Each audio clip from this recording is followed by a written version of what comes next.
welcome to another episode of the Westside Fairytales Horror and Lit Club podcast. Damn, I almost nailed that intro. I stumbled at the absolute last second.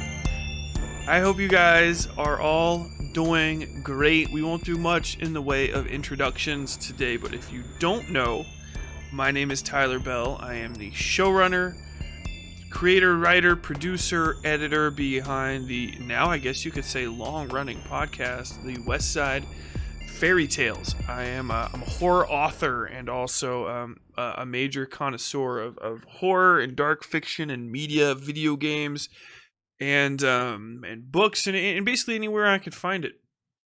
And today, and one of the reasons we have to just jump straight into it, because I feel like I'm going to be talking for hours, we're going to be talking about Dexter. This is all things Dexter. We are talking about one of the most conflicting, argument-starting, wonderful, awful shows to have ever existed. If you don't know much about Dexter, it is a show about a serial killer played by Michael C. Hall. It ran for 8 seasons starting back in the mid-2000s.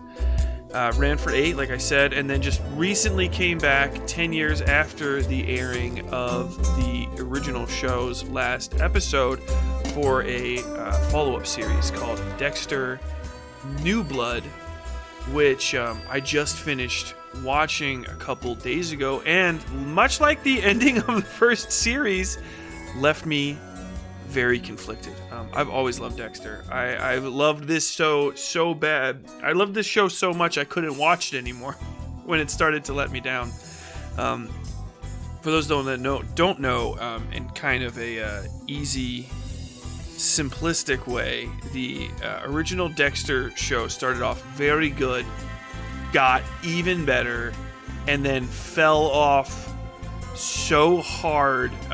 It could be easily likened to the failure of Game of Thrones in ending. But let's just get a little bit into this, and I'm gonna do some background, and then I'm gonna go through the show in kind of a retrospective, season by season, and talk about what I like. Dexter was aired on Showtime beginning in October of 2006 and ran till September 22nd, 2013. So functionally speaking, throughout the entirety of my young adult life, this show was on. I started watching it during my second deployment when it was in its second season. I watched the first entire 2 seasons of this show on a fucking iPod video, if you want to just bring yourself right back in the day. And I mean literally me 2 or 3 feet away from an iPod video in a Iraqi police station. God, what the hell was that place? There's Absharika? Yeah, Absharika, which is if you've ever been to Ramadi, we were the IP station that's right next to the hopefully it's defunct still or rebuilt and people aren't still trying to use it, amusement park. The one with the or at least it had the gigantic Ferris wheel that hundreds upon hundreds of kids would overburden and get going so fast that it would literally shudder and you could feel it shaking the buildings nearby.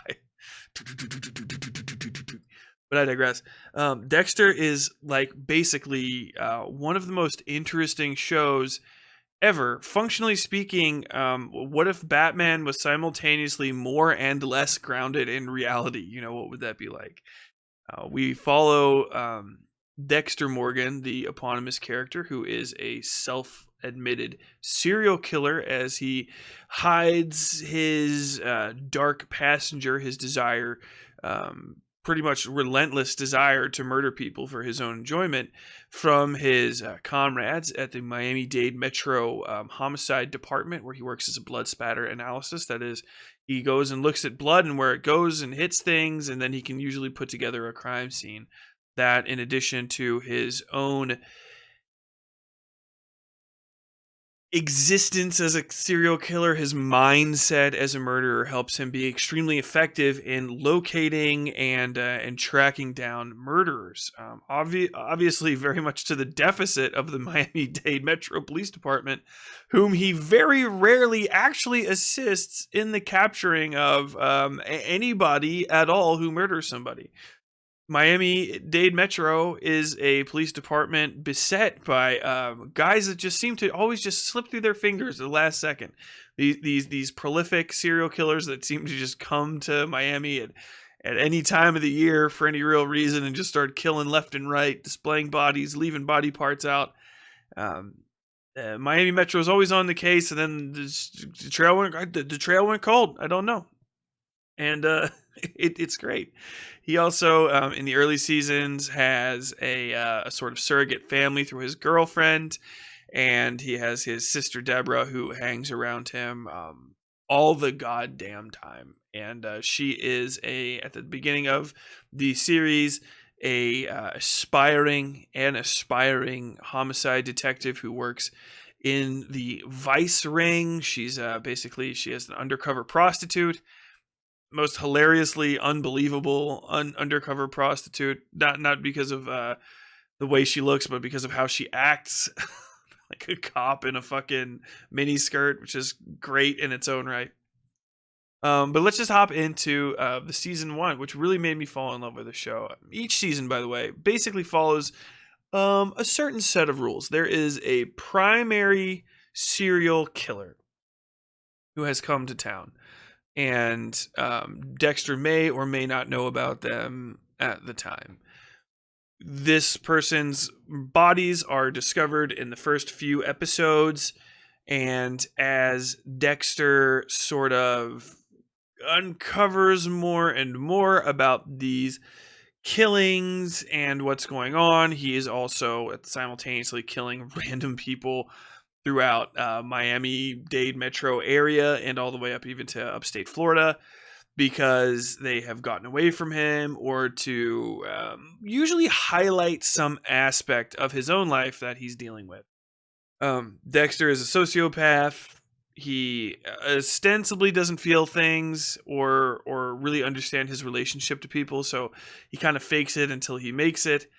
Early in the series, it's very often suggested that people believe something is wrong with Dexter. Dexter is described as cold, as a little creepy, as a little off-putting. He is kind of like a perfect candidate for that quiet, unassuming guy next door who is a serial killer. As we proceed into the series much deeper, you do seem to see basically a writing decay as multiple writers and multiple showrunners are brought in. The main showrunner who ran the show for the first 4 seasons, after the stunning conclusion of season 4, which we'll get into, quit the show permanently to spend more time with his family. He really did drop the mic, and unfortunately, he kind of dropped it on hard, unforgiving ground, and it broke, and nobody else could really pick it up again after him. And the season sort of fell apart, or the series sort of fell apart after that. It's not to say it was the most awful thing ever, but what was really, really great about it, what was, you could say, after effect, almost perfect about it, sort of kind of came to an end. And one of those things, like I said, is this writer's creep, where Dexter stops being almost on the verge of being found out at almost any second of the day, which is sometimes played for laughs and sometimes played for dramatic effect, in that he is very weird. He cannot react to people the right way because he is functionally a monster in a people suit, as he says fairly frequently in various ways throughout the early seasons. You know, he's quite literally barely hanging on, and you can tell to a degree that he is drawn to start breaking his code, which, you know, I guess we should get into real quick. There is a code that he follows. It's one of the core elements of the series. It's Harry's code, developed for him by his stepfather, Harry Morgan, who I think his full name is Harrison, but the original detective Morgan, who himself was a homicide detective, or at least just a cop. I think he was a detective later. I can't remember. Harry's entire backstory is kind of this fuzzy thing that occurs. More dedicated fans of the show will probably know it by heart, but I neither know too much about it, nor do I particularly care.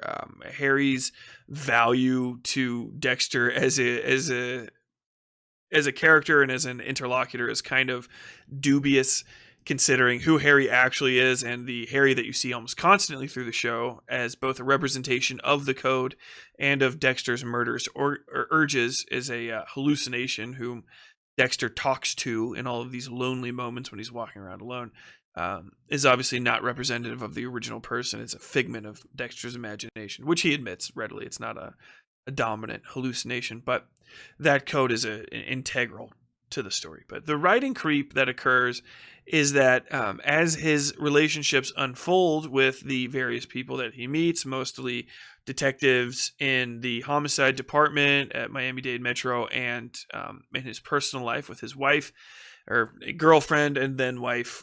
By the way, this is going to be deep spoilers, so if you haven't seen Dexter, first off, you're literally a decade too late for me to care too much about spoilers, but also you have until the end of this program for me to spoil anything about Dexter New Blood for you. So I suggest you go watch that and tune back in when you're ready. Or if you don't care about spoilers, just boogie on down with me. So the writing creep is basically that he has to have these interactions with people, and to have healthy relationships with people, you have to be a human being that understands and can reciprocate emotions. Otherwise, you have to either get into extremely damaging relationships that are built on lies, which are almost all of his early relationships and any persistent relationship into the later seasons. Or he has to tell the truth about himself, which is quite literally impossible for about almost the entirety of humanity.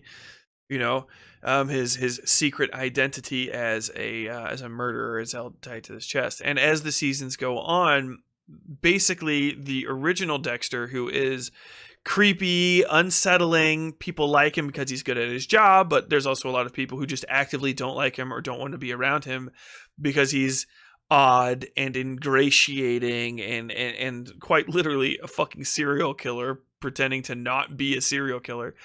That kind of gets pushed to the wayside as he develops relationships with people. And it's even to the point where in the last seasons they're like, well, maybe you're not really a sociopath, which is kind of indicative of where the later seasons fall apart. It's not really in the Dexter versus killers aspect of his relationship, but really in the Dexter versus being a normal human being aspect of his relationship, which is one of the best parts of the show and which completely falls apart by the end.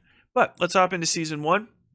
This is the first season I ever watched, obviously, and it aired on Showtime, October 1st through December 17th, 2006. This follows the original book, Darkly Dreaming Dexter, about a blood spatter analyst from Miami Metro who is secretly a serial killer, and his trying to get to, you know, a good place in his life of a work-life balance, I guess you would say, and killing people, talking about himself, and introducing himself. He's dating Rita Bennett, mother of Aster and Cody, two minor characters who only become more minor as the series goes on. Those are Rita's kids, and he also is the main killer of this season is the ice truck killer, who, as we go into our investigations, we find out is his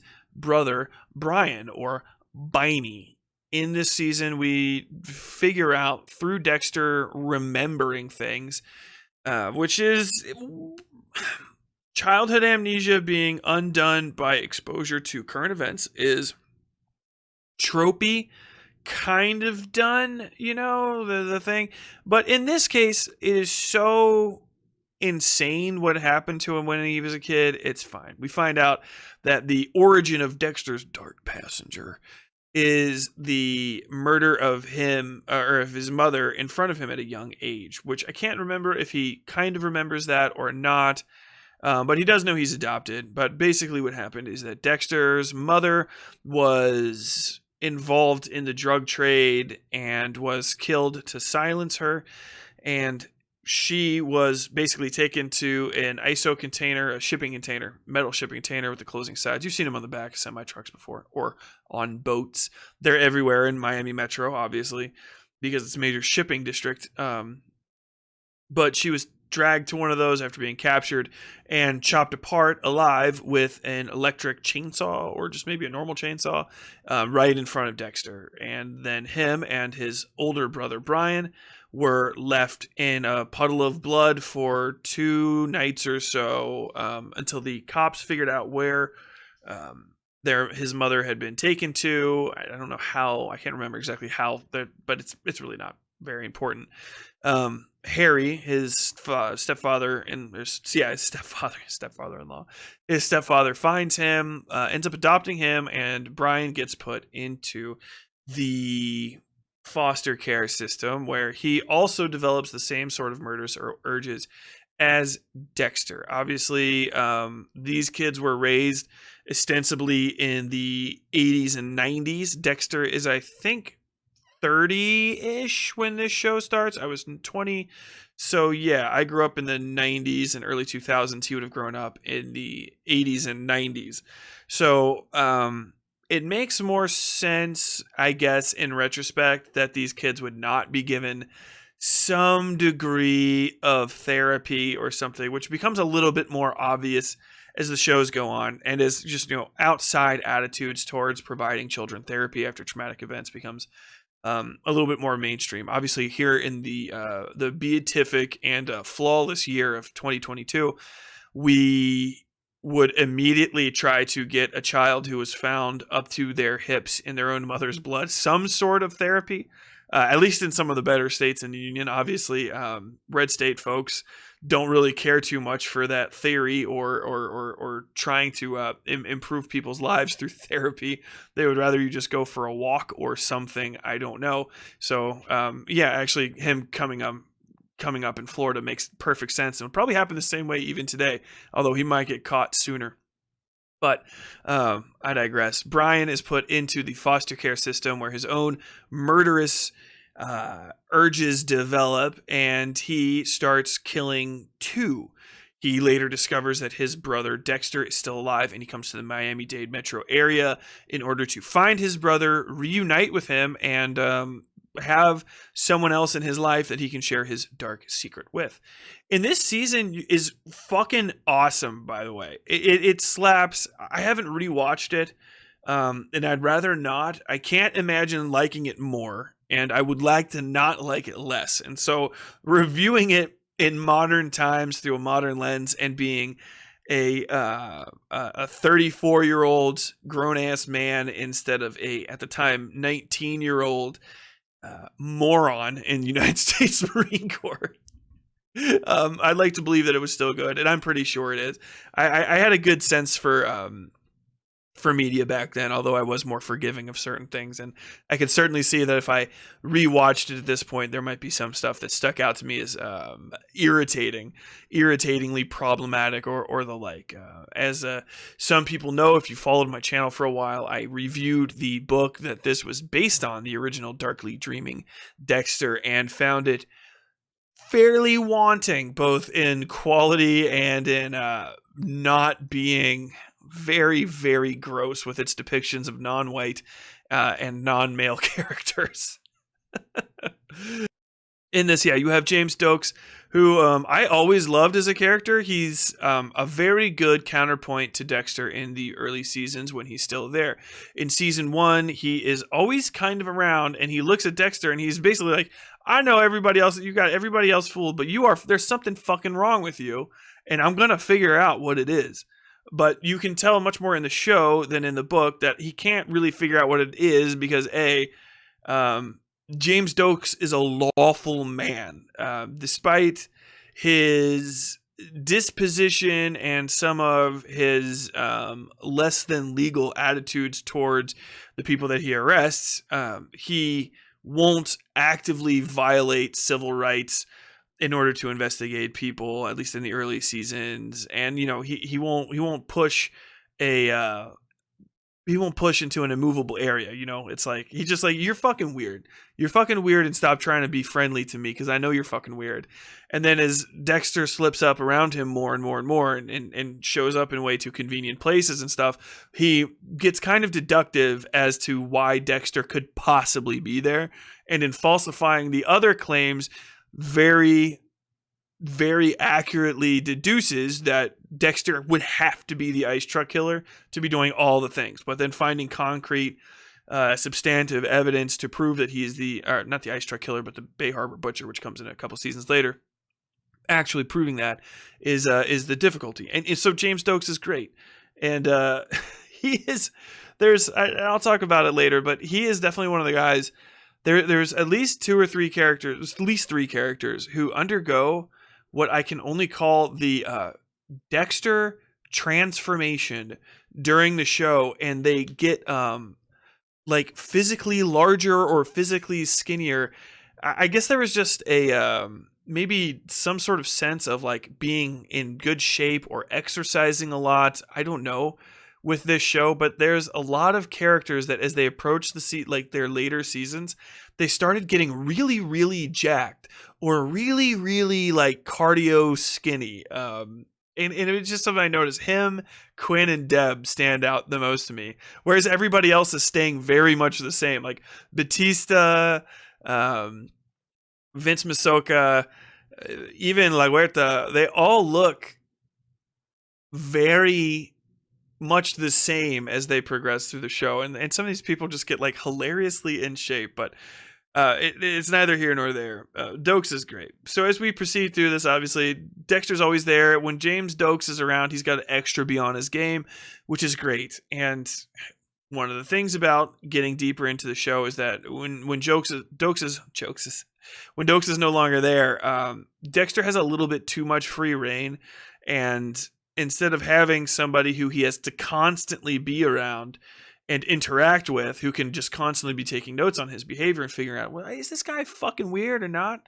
You stop having that, and so you stop being able to rely on it as a method of restricting Dexter's actions. And that's a lot of the great part about the early seasons is Dexter is shown to be highly competent, but not immune to mistakes. He can stumble, he can fall. People are actively working against him, both to solve the murders that he is trying to usurp, basically, and kill that murderer. Trying to, on occasion, figure out like why he was in places and stuff. So it's just great. And as Dexter meets Brian, and then they start interacting, that creates an amazing dynamic between him, his sister, his adoptive sister Deborah, and Brian, who is very much like him, but also not. So he's kind of trapped in the middle of this yin yang, a person who loves him unconditionally, but is a good person, a lawful person who he can never be honest with, and a person who he can truly be honest with, but loves him in a conditional way. Brian wants Dexter to stop playing around and bullshitting with this whole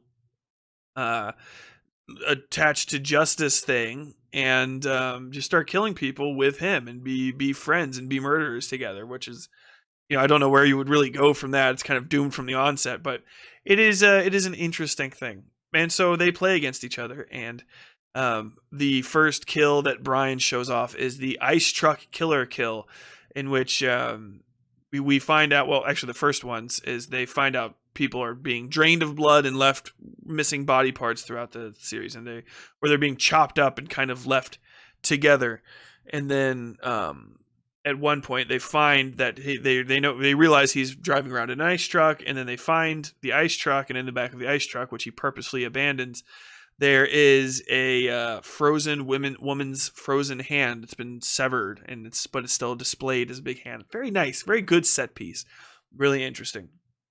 As we get deeper into it, Dexter realizes that Brian is actually kind of replicating his own kills as kind of an homage, because when Dexter cuts up bodies, which he initially treats as just a method of convenience for disposal, but what he's really doing is chopping up the bodies in the same pattern as his mother was chopped up, and so like it looks exactly the same.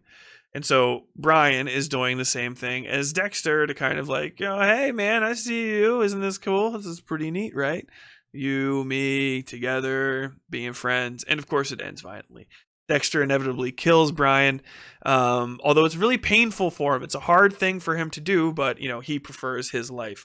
And also you get a sense too that deeper than that, the life that Brian was leading was much less safe for Dexter ultimately, and much less secure, because what Dexter had in Miami Metro was a good cover, a good second life, and access to a lot of bodies to put in body bags, and the methods with which to do that. And if he left with Brian and he risks that, he's not going to have it anymore. He's just going to have to travel around with his brother, anonymous, at much higher risk of capture, doing much riskier kills. Obviously, Brian's displaying his bodies, whereas Dexter just puts them in the water and stuff. And so that's one of the things that I think is very important for the show that other people maybe missed out on or just don't consider as much. I think a lot of people assumed naturally that Dexter Morgan is just a good guy. Harry's code convinces him to kill only bad people and to make sure that they are absolutely the people you think are. You have to prove that they're bad. You have to prove that their kind of badness needs to be murdered in order to fix. Obviously, if somebody's just stealing cash out of a cash register every day, but it's not causing a real material harm, then you can't go after them. But the first rule is always don't get caught, which kind of puts the don't get caught above the don't kill innocent people, which I always have found to be the most interesting part, because it's like, yeah, he will, by those rules, if he follows them strictly, then killing an innocent person is absolutely acceptable as a recourse to getting caught, which I always appreciated, and is a much better reason to kill Brian than any of the sort of semi-false reasons that Dexter ultimately gives. I care about Deborah. I need to have my house. I have my life here. But really what it is it's going to be harder for him to kill and easier for him to get caught if he goes with Brian, in my opinion. And I might be misremembering certain parts about that, and he might have admitted it openly. Like I said, it's been almost, 15 years since I watched the original seasons of Dexter, but I love them so much. I'm talking about most of this literally off the top of the dome, and I won't go set piece for set piece. I will leave season 1 there, but season 1 ends perfectly, and that entire show could have literally ended with just that. I'm glad it didn't, but it could have ended with just that and been one of the best single seasons of television kind of ever. And I think a lot of what I like about Dexter, and I'll establish it here as season 1, tonally going forward, is this sort of almost perfect sense of tone that this show captured. Of what I mean. The theme song really is thematic for this show. And there's a lot of other songs, you have the those like long, slow that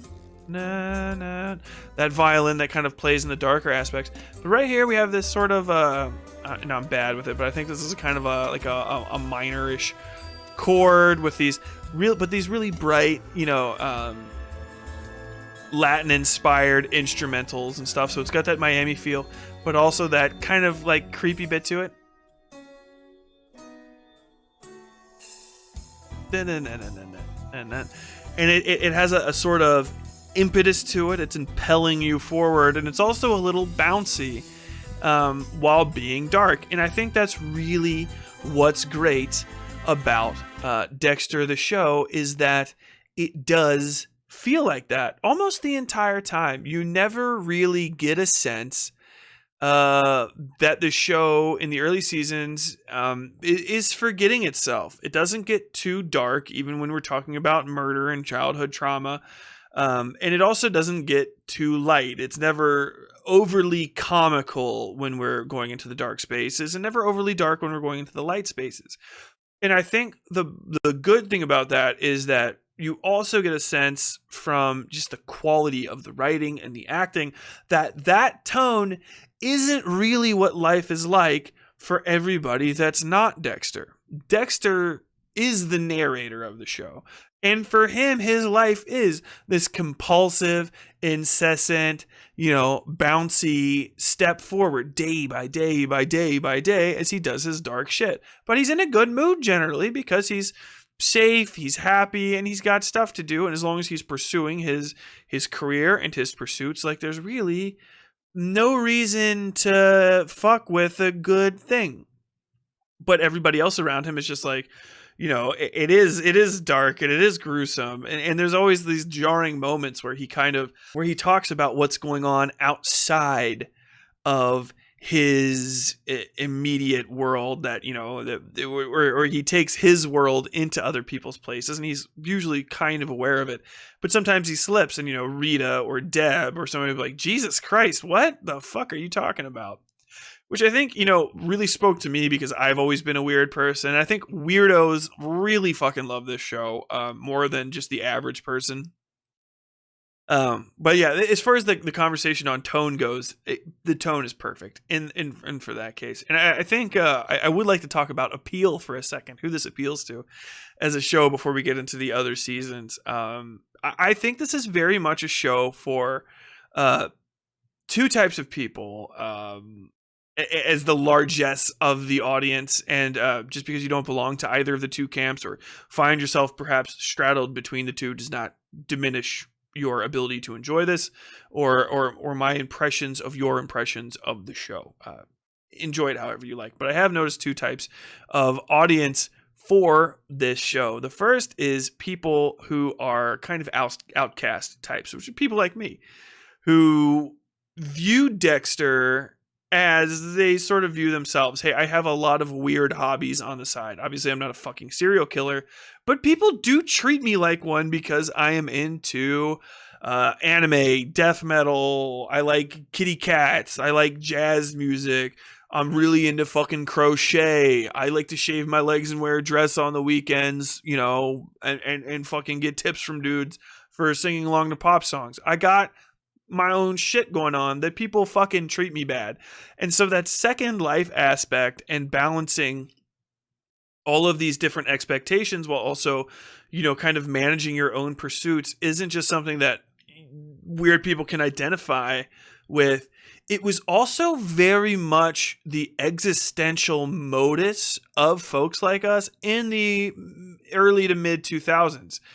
Possibly before or after, but when I was watching this show, basically throughout the entirety of the 2000s, America was definitely a place of very deep fascist imperialist sentiment without anybody really realizing that we were doing that sort of thing.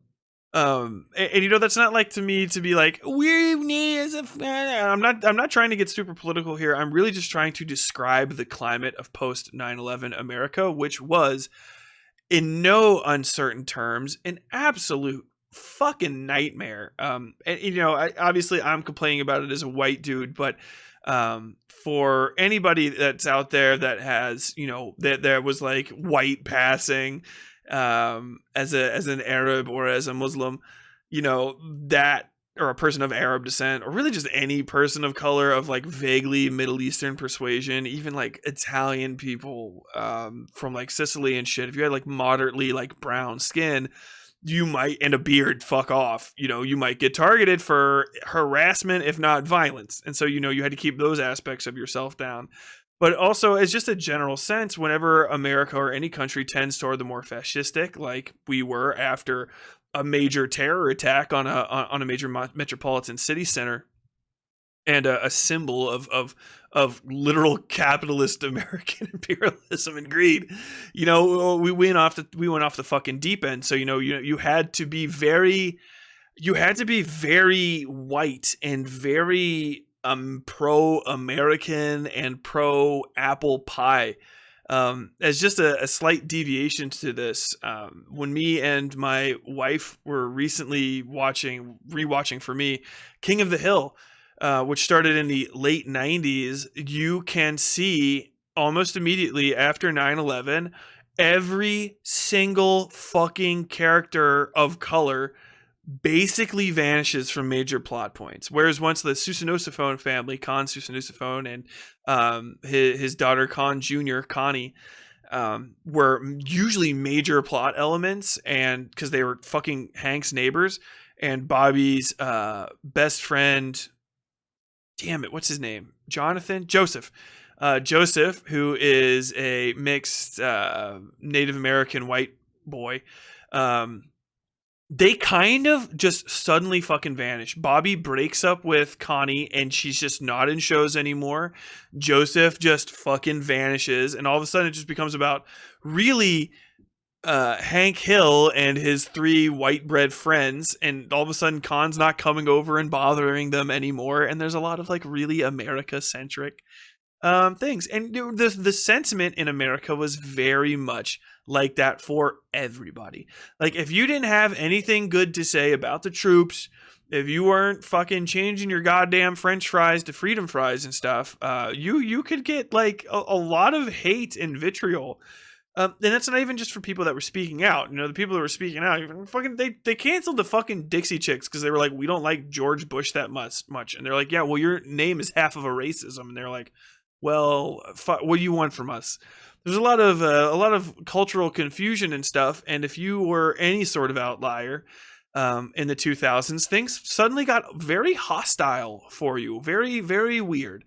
And you know, I'm just saying this as a white dude, basically ostensibly from the suburbs. And I know it has to have been worse for other people, but what I am saying is that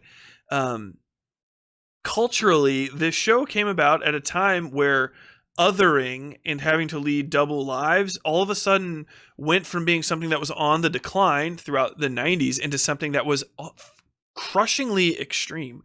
And people really did, throughout the entirety of the 2000s going into the early 2010s, start living their stereotypes kind of explicitly, especially in cultural media. So something like Dexter was kind of a breath of fresh air.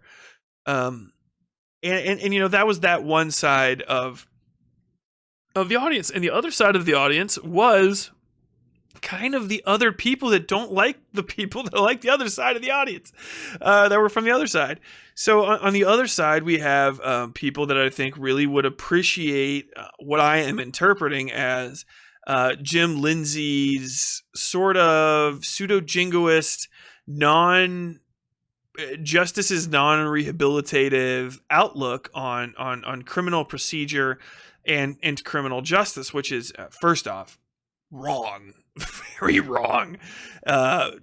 Functionally, I could say evil, even, and I'll get into that. So the other aspect of it is the people who really appreciate vigilantism and extrajudicial violence, which was also the lay of the land in the mid to late 2000s as we got deeper and deeper into the Iraq War, as we got into the kind of the scummy depths of Bush era foreign policy, where we started finding out that, holy shit, not only is America kind of the bad guy in this war that we thought we started because we were the good guys, but also we are about as bad of a bad guy as we can get. And then people have to say, well, maybe you should be the bad guy, and maybe bad guys are actually good guys.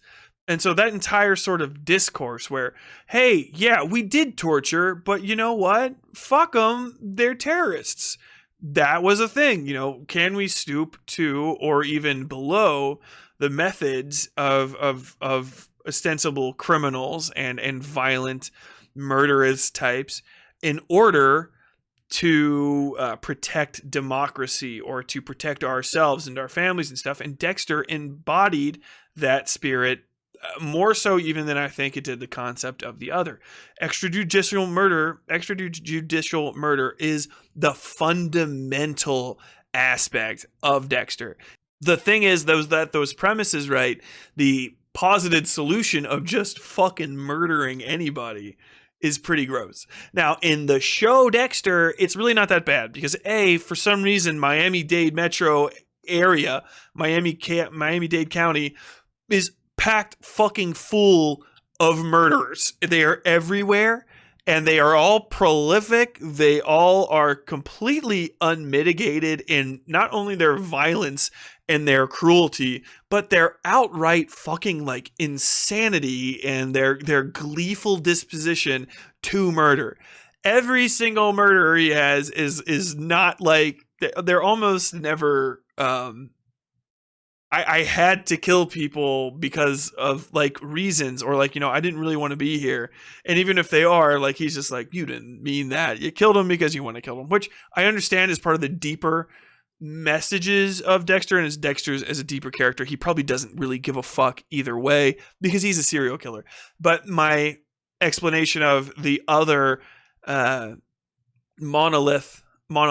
dualistic chunk of the audience is people that prefer extrajudicial killings, and functionally speaking, they are pro police violence, pro vigilantism, based on a real concern, but also they might not even give a shit about that. Some people just want to watch somebody die, and they want to have a really good, almost incontrovertible reason to do it. I don't want to talk about it. I just want to kill this person, and I want to get away with it completely. I seek out and I attest to the glory of violence. And those are my two impressions of the dualistic Dexter audience. And of course, there's other people who are just like, I like Deborah Morgan, and I'm concerned about her dating prospects, and so I watch this show. And yet still other people are like, I like Quinn because Quinn is fucking stupid. And we will get into Quinn later. But we're going to jump into a quick breakdown of the seasons going forward and what I do and don't like about them. Season 2 of Dexter premiered on September 30th, 2007 and ended on December 16th, 2007, which would be shortly after I started watching this. I started my second deployment to Al-Ramadi, Iraq, in October 31st, literally Halloween day of 2007. Came back in May, I think it was, or no, not May. March, yeah, whatever 6.5, 7 months is from there. And so, yeah, this season is the beginning of the Bay Harbor Butcher arc, in which the beginning is pretty great. Some divers are fucking around in the water at the beginning, and they find a trash bag, and the guy's like, oh, that's interesting, there's a trash bag, and it's full of body parts. And so they start bringing up all of these bodies out of the waters. And so we discovered that the Bay Harbor Butcher is probably the most prolific serial killer in Miami, Florida history, if not American history, especially because all of those bodies are provably connected to the same killer. They have the same cut marks, they have all the same this and that and this and that. This is the beginning of the season where Dokes starts really stalking out Dexter and trying to figure out what's going on. And Dexter is sent to rehab because Rita suspects that he has an addiction to drugs. That's because Dexter's always going around with these ketamine-loaded syringes in order to knock people out. I've never really done any research. As a quick aside, Dexter's modus operandi, which remains functionally unchanged throughout the entire series, with slight adjustments that are usually necessitated by the material conditions of whatever the fuck situation he's gotten himself into. It starts with, the stalking area, and then he isolates the person, injects them with a sedative. Sometimes the sedative has to change. Sometimes he knocks somebody out or chokes them out. And then he basically extradites them, I guess you would call it, to a kill room, absconds with them, abducts them to a kill room area. The kill room is prepped with sheets of plastic, so it always kind of looks the same, which is nice because it does create a series rhythm. So every time you see the scenes start being cast in these light blues and whites because of the way that the light diffuses through this plastic. You know, it's about to be fucking go time.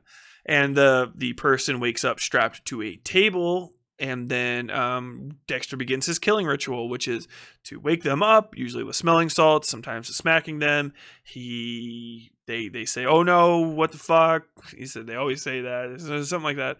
Then he relates to them why they're there. They usually tell him to go. Sometimes they're like cool guys, and they'll be like, fuck you, man. Like, I expected to end up here. You a bitch. You ain't gonna kill me. Whatever the fuck. He tells them about the killings they've done. He tells them that's why that they're there. They usually say, "That's what this is fucking about. Fuck you." And then he nicks them on the cheek and collects a drop of their blood for blood slides that are his murderous trophy, and which he sometimes takes out and very sensuously strokes. Click, click, click, click, click, click, click. It's one of the best parts of the early seasons is when he gets out his slide collection, which is also just a wonderful collection of proof that he is the murderer, because not only are they trophies, they are quite literally active, protected blood samples on a slide. He collects that blood slide. He kills with a single laceration or a single stab to the chest, with a few notable exceptions, usually only for other serial killers of note. Brian, for instance, is killed with a slash to the throat to mimic his own murder. And usually, any alteration to this is because of material expediency, which is another thing where I think it's kind of a deeper proof that Dexter would, given the chance or forced to act, would break any of the lower rules of the code in order to find a higher rule or suffice to a higher rule, obey a higher rule. I don't know exactly how to say that, how to articulate that, but yeah, he would definitely probably kill an innocent person if he absolutely had to stay out on the road, which we'll sort of get into after a bit. The interesting thing about this season is the entire addiction introspection arc. Dexter's not feeling too good through most of this, because he's now being super duper hunted, although everybody doesn't quite know it, that he's the Bay Harbor Butcher, though Dokes is very specifically throwing a lot of accusations and insinuations his way. Dokes' pursuit of Dexter is hindered by obviously just the fact that you have to limit your investigations of people based on their civil rights, which is actually a good thing.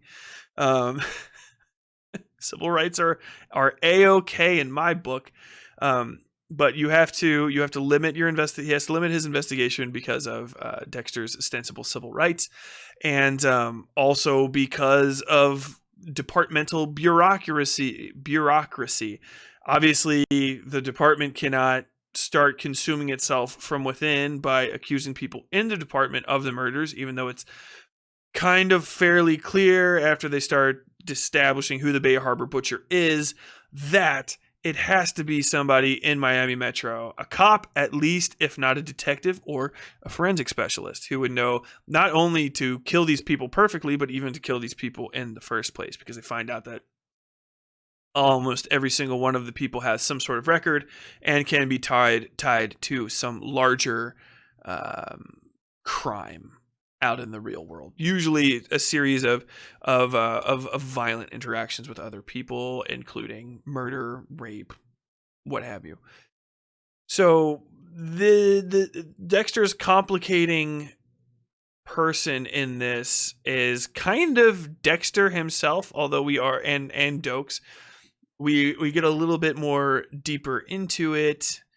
And let me just make sure that I'm on the right season. Yes, Dexter hooks up with Leela, who is this British lady and a also former addict who we find out soon after is a pyromaniac. And she is also kind of a stalker type too. And she ends up killing people in fires, and she does a whole bunch of all kinds of horrible shit in order to keep Dexter with her. and that sort of stuff. Dexter also tracks down the men responsible for his mom's death.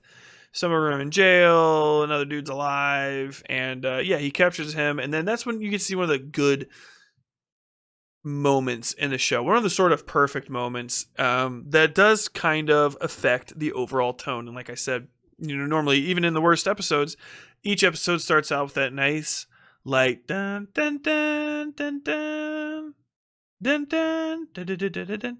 And that calm, bouncy, little bit dark, kind of fun tone is really destroyed in this notable scene between Dokes and Dexter. Dokes gets taken down by Dexter. He's following Dexter. Dexter knows, but Dexter takes him down and puts him off to the side. He can't kill him, although he should. And, him and Dokes have like a pretty good back and forth. You a sick motherfucker. That kind of shit. And Dokes is pretty much in charge, but he's also shown to be, and I think he is a former special forces officer or something of that nature. So he's a hard dude. He's seen some fucked up shit. He's been working homicide for years. But then Dexter gets a hold of Jimenez, who is responsible for his mother's death. And he fucking does his entire thing in front of Dokes. And Dokes sees Dexter taken apart and it fucking withers him. Dokes is absolutely destroyed by it. And you really get to see behind the veil that Dexter's kind of fucked up. Dexter's kind of a sick fuck. You know what I'm saying? And Dokes calls him that. And yeah, that kind of sticks to Dex throughout the entirety of the rest of the series, which I like.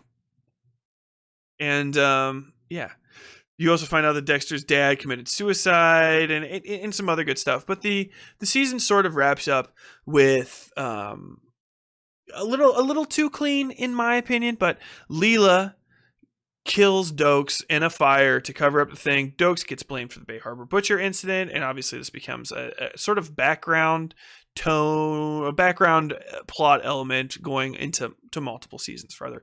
I really can't describe everything that happens in these seasons, and I won't try to going forward because I will get stuck, and this will end up being 5 hours long, and I don't want that.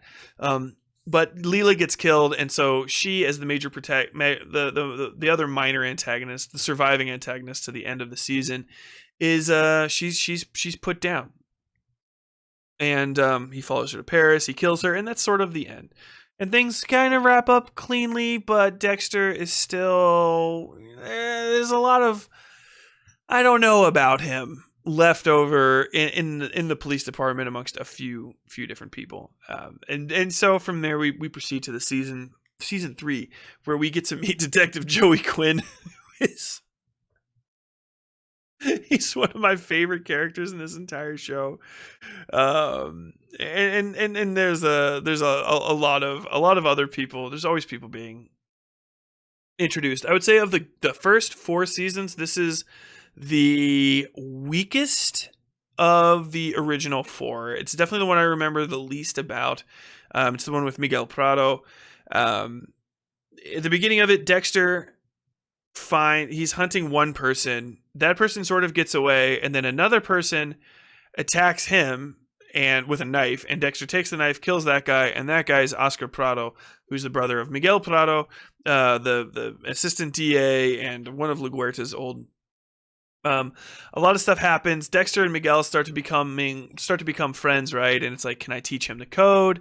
Would he do this stuff? Also, it's great having Miguel on his side because they can work together. The main serial killer in this season is the Skinner, who skins his victims alive. We find out later that he's some sort of cartel assassin, hitman. I murder people in a scary way to keep people from being crazy. The contention for this is that Miguel basically stops doing the code, and he arrives at the first rule hard lock faster than Dexter does, and decides that maybe he should kill LaGuerta because LaGuerta is starting to figure him out. Miguel is also a lot less careful as far as I remember from this season, and a lot more personal about the killings and stuff. So he's much more prone to make mistakes, and he's a little off the rails. And so Dexter has to kill him. And so he kills him. He sets it up as though the Skinner killed him, and then Dexter goes, finds the Skinner, and kills him too. Actually, yeah, the night before his wedding, Dexter is captured by the Skinner, but breaks free by taking advantage when he's blah, blah, blah, blah, blah, blah, blah, blah, blah. They fight. He snaps that dude's neck and makes it look like suicide. Oh, okay, cool. And then so that's sort of the end of the third season. Like I said, it doesn't really slap up. You do get to meet Detective Quinn, who is my favorite guy ever. Quinn's wonderful. Quinn might be the most perfect human being to ever be added, because Quinn, all of these characters in this they're very much characters in this show, and they are their own people. Angel Batista is known for being in love with unavailable women, or just like kind of hopelessly romantic, but also being sad. Like, so every time you see Angel Batista, he's always like, oh, come on. Like, why not? La passion. just so fucking, he's a miserable murder dad, and I love him for that. He's always a step behind everybody else, and he kind of just does his job. Deb is known for doing cursing and being extremely dedicated to stuff.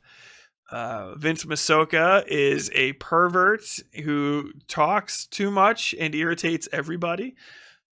And LaGuerta is very, very passionate about her job. LaGuerta's kind of a bitch, but she's also very dedicated to the justice aspect of her career. And most of her motivations are not tainted, but kind of adulterated in order to, by her own intent, adulterated to fit the bureaucracy of Miami Metro Police Department, which she's trying to rise up in the ranks of, because she has that age-old dream of, if I play by the system's rules, eventually I'll get high enough in the system to change the system. And certainly before I arrive there, the system won't change me. But of course, that's the ancient tragedy, and she falls victim to it by the end. But Joey Quinn is fucking stupid.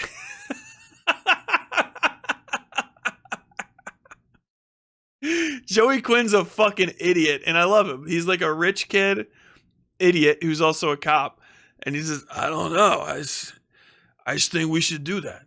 Fuck, if it was me, I would have done it too. He's hot, and he's a fucking moron, and I love him. I love Joey Quinn for that reason. And he's perfect, and I refuse to accept anything less. But Joey Quinn gets added. He's like a sus dude and stuff. He gets a bunch of side plots that all are kind of pointless throughout the show, including at some point almost marrying Deb's or Dexter's sister, Deborah.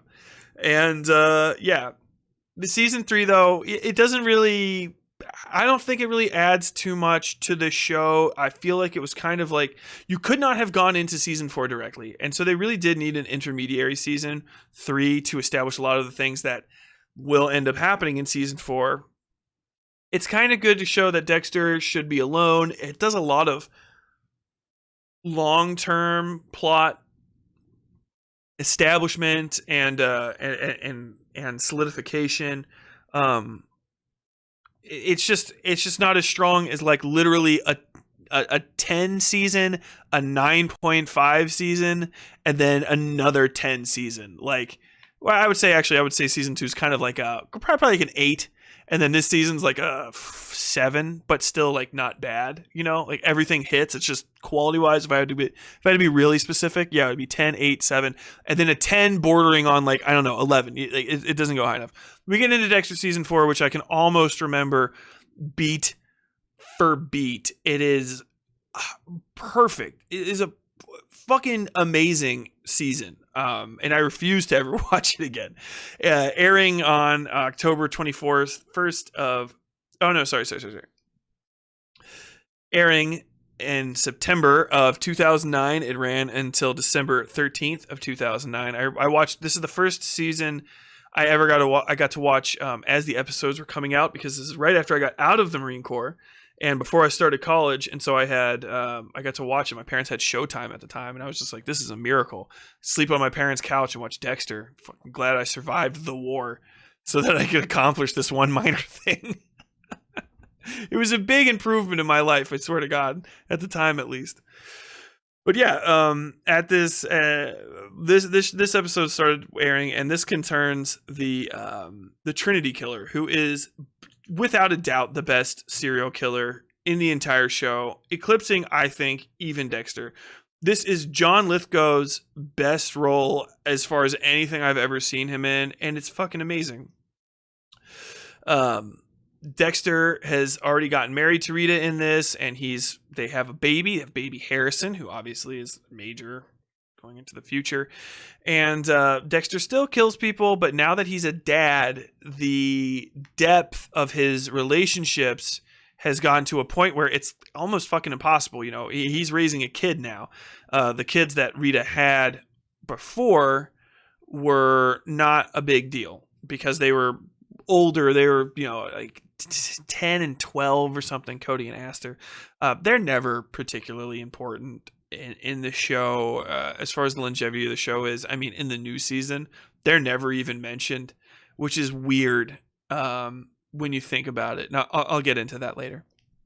But obviously, Rita's pissed at Dexter because, they're supposed to be living in her house, I believe. Or no, they get their own house, and they're supposed to be living in a house in domestic bliss, but he keeps his old condo on the waterfront where he has all of his fucking trophies and stuff, and probably a lot of his killing equipment and shit. And they start having trouble. So as this starts going on, they see that there's these vacation murders going. Special Agent Lundy comes back, blah, blah, blah, blah, blah, blah, blah, blah. But then the Trinity Killer starts coming back, and so they start talking about this guy. The Trinity Killer is John Lithgow, and he has this trick, or this setup that's very familiar to Dexter. And it's like, okay, so like this is how he's doing it, this is how he's doing it, this is how he's doing it. I'm kind of stumbling over this. I'm trying to simultaneously look at this plot summary and not and remember stuff and not mislead anybody about anything. But basically, Dexter figures out that all of these killings are related, and he figures out how to discover what's going to happen next, or how to like potentially get in the way of the next killing. And he actually sees it happen, and he sees the Trinity Killer and catches him in the act. And he discovers that he's Arthur Mitchell, who he thinks is just going to be like, every one of the other ones that he hunts down and kills. Lone guys, usually with a minor relationship, if that, creepy, living alone. But instead he finds out this guy's a husband, a father, a deacon, and basically he works for Habitat for Humanity, bordering on retirement, and just does shit. And so Dexter kind of gets close to him and starts learning how to do stuff, because at first he's like, this Arthur is like a how do you say it? Like it's all like an act to him, and he's gonna see through the act, but he discovers that Arthur really likes his family and shit. And so they kind of get this whole thing together, and it goes deeper and deeper and deeper. He finds out what Arthur's background is. They kind of get together, and then they start hunting each other at some point. And Dexter eventually tries to kill Trinity. That's the setup. And in trying to kill him, he instead gets tricked by Trinity, who's like a little bit more, and then he figures out who Dexter really is, figures his whole thing out. And how do you say this? Basically, there's a lot of shit that happens, and the last two episodes are really, really complicated. Dexter thinks that he's got him, and that he's going to kill him before he can do anything else. But once he finds him, because Dexter's been taken to jail and stuff in the meantime, he kills Trinity, and Trinity's like, oh yeah, you think you're a bad bitch, but you're not. And then when he gets out and actually answers his call from Rita, he gets a voicemail from her, and then finds out that she's dead in a bathtub when he gets home, because Trinity had gotten to her first. And then he finds Harrison on the floor in a gigantic puddle of blood. And at this point, we kind of get into like one of the last seriously amazing parts of the show, which is like Dexter just absolutely got trounced. Absolutely got trounced by this older dude who didn't really have that much to live for anyway, you know. I think even at the end, I can't remember if I can figure this out exactly.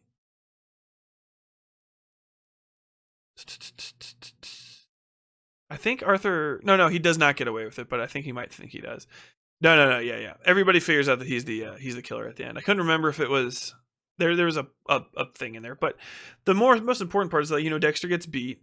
His son gets sat in a big ass puddle of blood, and then we end the season, and like at the end of season 4, it's just fucking amazing. Like, that's great. It's just really told very well, and I enjoy it. I'm kind of stumbling for words at this point, and then we get into the last seasons, and honestly, season 5 through 7 are kind of weak.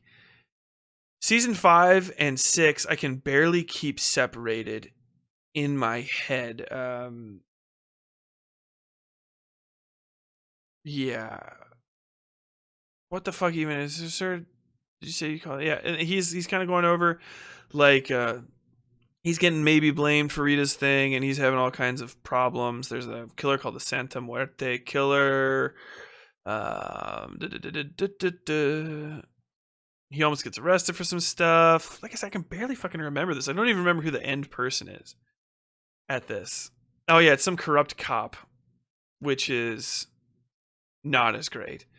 And also, it should be noted that at this point in the show, Dexter had been, or the actual showrunner for Dexter had quit at the end of season 4, and we switched to a new guy who ran it for one season, put out this season, which I can't remember thing 1 about this, so I'm not even going to try to get into it. I'm pretty sure some stuff happens, but literally nothing comes up in the very last 2 seasons that I can remember, so it's really not worth going into. I think this might be the season, either this one or the next one, where Rita's kids are just like, okay, you guys can't even be in the show anymore. Because Dexter's supposed to be taking care of Cody and Astor and Harrison, their younger brother, but then he's just like, nah, fuck that. And eventually he just gets rid of them and sends them to go live with like their parents or some shit. And I can't really remember. So that I think that happens during this, because the next one starts with Batista's sister Jamie, who is she's great. She becomes Harrison's babysitter, so she's like the only woman in Dexter's life he has to kind of answer to, her and Deb to a degree. And this is, I think, this is the very last good season. This is the one that I would give the killer like an 8, like a hard 8, because it's really interesting. This is the apocalypse killer, who does all this super Catholic stuff. The guy's played by the least cringy of Tom Hanks kids. I think it's Colin Hanks. Am I right? I could be wrong. Wait, what the hell? Is that not him? I thought it was Colin Hanks. Oh yeah, it is. Colin Hanks is Travis Marshall. There we go. They have the casting set up in a very weird way. So he's it's the Doomsday Killers or whatever, and it's pretty interesting. They leave signs of the apocalypse everywhere and stuff, and it's cool. He follows him around and kind of gets close to this dude like always, and the guy's fucking insane. Quinn proposes to Deborah, but she doesn't want to go out with him, and it's Quinn's just a drunken baby, and it's I don't know. This is the seasons where it kind of starts to fall apart, and a lot of the Dexter with other people stuff stops making any goddamn sense. A lot of the other people have to get, like, just to justify these characters staying in the show, they have to get all these side problems or all these sort of like very complicated side hack things going on, and so like these like relationships type things start being a major part of the show. So, you know, like the Joey wants to go out with this person, and this person wants to go to this person, and um, and yeah, and then it ends with Dexter killing Travis, the apocalypse killer. But the most irritating plot contrivance in the entire show starts coming up, and it is Deborah loves Dexter, and then we get into season 7. That's kind of like one of the last revelations, like, oh yeah, you're in love with your stepbrother, which is very weird because their relationship is very brother sisterly, and Dexter shows her no interest, and there's no reason for her to really be sexually interested in Dexter or like romantically interested in him, other than it just sort of shows up. I don't know. It kind of comes out of nowhere. Like, they have a very close relationship, but there's really nothing in my mind other than like she's traumatized that should make her want to be. And it's so gross and like, gugh, that you don't really want to get into it. And it sets up the worst season in the show, season 7, that I fucking hated. And I can barely remember anything about this except for Hannah McKay, who is Dexter's kind of like, finally he has a rebound girl, and she's a serial killer. Hannah McKay is a poisoner. She's a lady poisoner, and she poisons people, and that's the whole thing. I appreciate that. I've been looking through the Wikipedias as we're going so that I can make sure I check off and hit the major plot points. Wikipedia is updated by fans and people that really care about the show. Every single season up until this season has had something on the side that says plot, and it's had like a good 6 to 8 paragraph plot breakdown. This one has the minimum shit. It doesn't have the plot in there. It just kind of has a quick description of it, and then the episode descriptions. Nothing really matters in this. It just sets up the last season, and it sets it up so clumsily that I can't really remember anything. There's a lot of side drama. There's a lot of extra. There's just a lot of shit going on because all of these unresolved plot threads from earlier seasons are still bouncing off of each other, and the writing had gone downhill in the past few seasons. And a bad writer will never spend the 20 minutes you need to think about how to end a plot thread, but they will spend 2 seconds starting up one that's just good enough to make you forget about that untied off thread.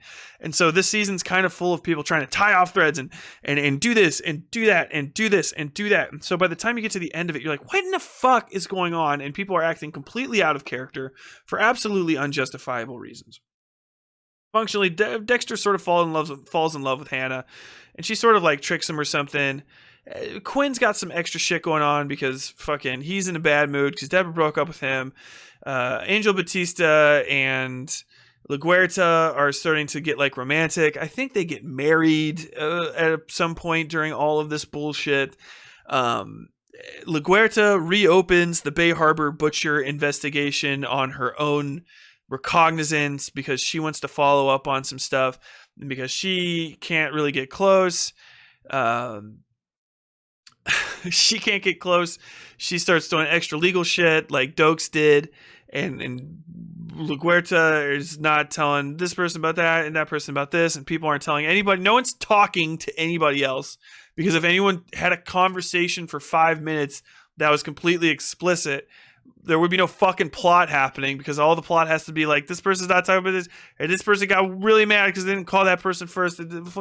Listen, just one of these fucking episodes. Goddamn. What the fuck? The Phantom Arsonist continues his spree across Miami. I don't even know what the fuck the Phantom Arsonist. I can't even remember who that person is in this. Hannah's estranged ex-con father, Clint McKay, guest star Jim Beaver, shows up unexpectedly, giving Hannah a childhood relic that only disturbs her. Clint asks for money for a crawfish business. Dexter and Hannah tell Clint no, and Clint leaves in a rage. Clint returns later drunk, crashing his truck into Hannah's greenhouse. Dexter identifies the Phantom, but decides to hand him over to the department instead of killing him, as Dexter promised to Deborah. Quinn confronts George at the Foxhole Club. George threatens to send Nadia to a sex club in the Middle East, and then begins punching Nadia. Quinn, enraged, shoots and kills him, and then has Nadia shoot him with George's gun to falsify a motive. Batista, outside the room of the shooting, knows that the timeline doesn't add up. Meanwhile, LaGuerta and Matthews discover another connection between Dexter and the Bay Harbor Butcher murders. Dexter kills Hannah's father after learning it was Clint who told Sal Price all the details for his books on Hannah and was using another secret to blackmail Dexter. What in the fuck? There's so much shit going on.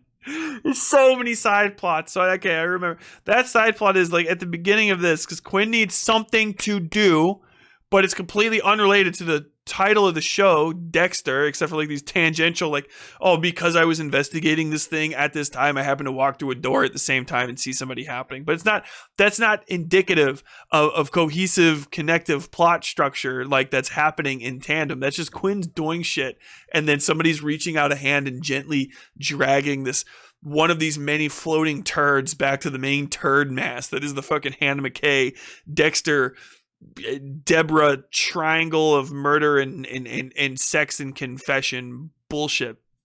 At this time, Quinn falls in love or something. This is the season, by the way, where fucking the actor that plays Quinn just gets hilariously skinny for no reason. He shows up like skull-like, which, respect him. He's trying to get in shape. I get it, but all people just body mutations left and right in this show, just changing shape, which is always weird because like. This isn't a thing about body positivity. I respect if you want to lose weight, if you want to gain weight, that's fine. But if you're in a show where a character starts looking different all of a sudden, you have to do something. You have to tell someone about why. With Deb, it makes sense because when she loses a lot of weight, she's in like a bad way and she just runs all the time. She's like a cardio monster. Fair. I guess Dokes could have been like, Dokes is probably just working out anyway because he's a fucking ex-jarhead or whatever the fuck. But then like Quinn just shows up and he's just like mad skinny for some reason. It's like, is he fucking like racked out on drugs or what? Like he looks like he picked up either like a fucking meth habit or an ultra marathon running habit. Like one of the two. I might be completely out of my mind on this, but that's one of the things I remember. It's just like, what the fuck? Why does he look so different? Especially because he's like around Angel Batista, who is like literally so fucking like ageless and like perfect that when he shows up, spoilers, I remember I warned you, spoilers, when he shows up in the new season for a couple like guest roles, all of a sudden it's like, wait, what the fuck? He looks exactly the same. Like even now, 15 years of Angel Batista, perfect. He's perfect. He's got his little hat. He's got his little beard. He's got his little fucking polo shirt on. It's going to be pink or light blue. Angel Batista. Angel Batista. Muy bueno. Me gusta. But, yeah, so like all this shit happens. Anyway, yeah, Quinn fucking starts dating whatever this strip club chick, and she's involved in the fucking all this crime business on the side, and he's just doing all of this stuff. And meanwhile, it's always Quinn, and Quinn's a fucking idiot. I love him, but he's always, I don't fucking know. Maybe you need to get away from this life. I can't even do his voice. I can do it when I see him, but oh my god, maybe you need to get away from this life. I don't fucking know. If I was in that Bay Harbor Butcher, I might have done the same fucking thing. I don't fucking know. Fucking Quinn, dude, he's the shit. But then we get into the end of this, and it's just so. It's absolutely the wrong thing to do. It's absolutely the wrong thing to do. This is where the show fucks up, as it was running, every possible good potential thread tying ending up and gives us the last season, which is really one of the things I wanted to talk about. The second to last season, the penultimate season of Dexter, which was for a long time the last season of Dexter, which is a piece of shit. Anyway, in this 7th season finale, I'll just read the thing. Dexter visits Hannah in prison because he set up Hannah for whatever reason. I guess he didn't want to kill her. She's just still a piece of shit. LaGuerta finds Dexter at home and arrests him. Dexter is shocked as they take Dexter in cuffs to interrogate him. LaGuerta lays out her evidence, but is thwarted as Dexter planted it and made it look like LaGuerta framed him. Dexter finds Hector Estrada's ex-wife and tells her to find Hector. I can't remember who the fuck this is. Matthews, I do, sort of. I know why he's there at the end, but who gives a shit?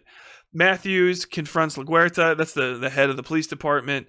and tells her to apologize to Dexter. She confronts Dexter with a surveillance video implicating her in Travis Marshall's death that was originally lost. Deborah lies to LaGuerta. Dexter breaks into LaGuerta's house and finds a warrant that would tie Deborah and himself to Travis Marshall's murder. Dexter decides that only way out is to kill LaGuerta. He finds and kills Estrada, then lures LaGuerta to the scene to kill her. Worried, Deborah leaves Batista's New Year's party after figuring out LaGuerta's location and walks in on Dexter, Hector's body, and LaGuerta passed out. She wakes up, urges Deborah to shoot Dexter, but Deborah shoots and kills LaGuerta instead. Deborah shouldn't have shot anybody. It's fucking insane. So it's at this point where like we are completely divorced from the characters that were originally there. It's kind of hard to explain, but I'm going to try anyway. First off, like LaGuerta is great. I actually love the LaGuerta character. I love to hate her. She's fun. She's always supposed to be a counterpoint to actually like Deb and the department. Like as a basically like, I'm the one that doesn't let you get the money. You got to talk to me. Usually, a lot of the times, LaGuerta's like a pain in the ass is because she's like, well, you need fucking evidence if you want to make an arrest. And like, you need to work harder on this thing because you guys aren't making arrests. Shit like that, you know? And she's great in that capacity. Her, as an enemy to Dexter, should have been one of extreme competence. But instead, for some reason in this season, and it irritated me even when I saw it when it came out, LaGuerta tries to pursue him individually for some reason. Like she's always trying to be like a street cop again, even though she's like an older woman, right? Which respect. It's not like older women can't do anything, but it's like he's fucking an in shape serial killing dude, so you shouldn't be pursuing him in the dark alone. And also, like, when was the last time you hand arrested, tackled somebody? Like, what if you do find him doing the thing? Like, you're gonna have to shoot him, and it's so far you've got no police department support, and you're not working to your strengths, which is understanding the bureaucracy and making it work for her. And that it's insane to me that you would reduce her to being like a street level cop when she's an extremely competent bureaucrat and a talented former detective. She should be approaching it opposite the way that Dokes did, that's what really pisses me off. So she is basically picking up where Dokes left off. To point out how worthless the seasons before this season kind of are, you could stick this season functionally right after season 4 to a degree and still arrive at the same thing while losing almost nothing of value in the seasons before. You could maybe just put get rid of season 5 entirely, and alter season 6 drastically, append that in there, and then you get into this season, and it's going to be much tighter and much more direct, and it would make more sense too, because the amount of time it takes for her to get back on the Dokes is dead thing after that was in season fucking 2, and then like all of these other things happened since, and like they never really are 100% sure that Dokes was the Bay Harbor butcher, you know? And like there's enough evidence in my mind that they should have been able to find that would suggest that like Dokes was like set up. Like that's just as much of a likely thing. And I think maybe there's some sort of bureaucratic explanation for it at the time. But if she had so much faith in him, whatever. In any case, the way that she approaches it should be sort of as the smarter version of Dokes. Dokes went out directly confronting Dexter in real life, trying to beat his ass at points to just get him to confess, and then getting his ass handed to him because he was a cocksure, really in amazing shape, street level detective. That's what he did. He tried to solve the issue of the Bay Harbor butcher as Detective James Dokes by going out there, cracking skulls, talking to people, taking names, and doing all this other shit. That's not what LaGuerta is good at, which is why she rose up so much higher in the department. She's good at understanding the department. Her entire thing should have been understanding she shouldn't have even fucked with Dexter. Dexter should have barely even known that she was looking into him until it was like almost way too late. And like if he got tipped off, it should have been because of people like Matthews, who's above LaGuerta, tipping him off to some degree and being like, hey, you need to watch out. LaGuerta's after you over this thing. We're going to try to figure it out, blah, blah, blah, blah. But then have LaGuerta like literally breaking rules that she knows that she's got dirt on them. Like LaGuerta's like, okay, you're the HR rep. I don't give a fuck because I know that in 2002 you took $4,000 out of the child's New Year fund, and you know who never told anyone about it? Me, because I knew one day I was going to be here and I was going to have to put you in your fucking place and make you do detective work, and now I'm calling in my favor. And just have her fucking calling in her favors and breaking the rules and understanding the bureaucracy, and really just show how a fucking smart, talented, and hard-working woman she is. Like, she's a great character.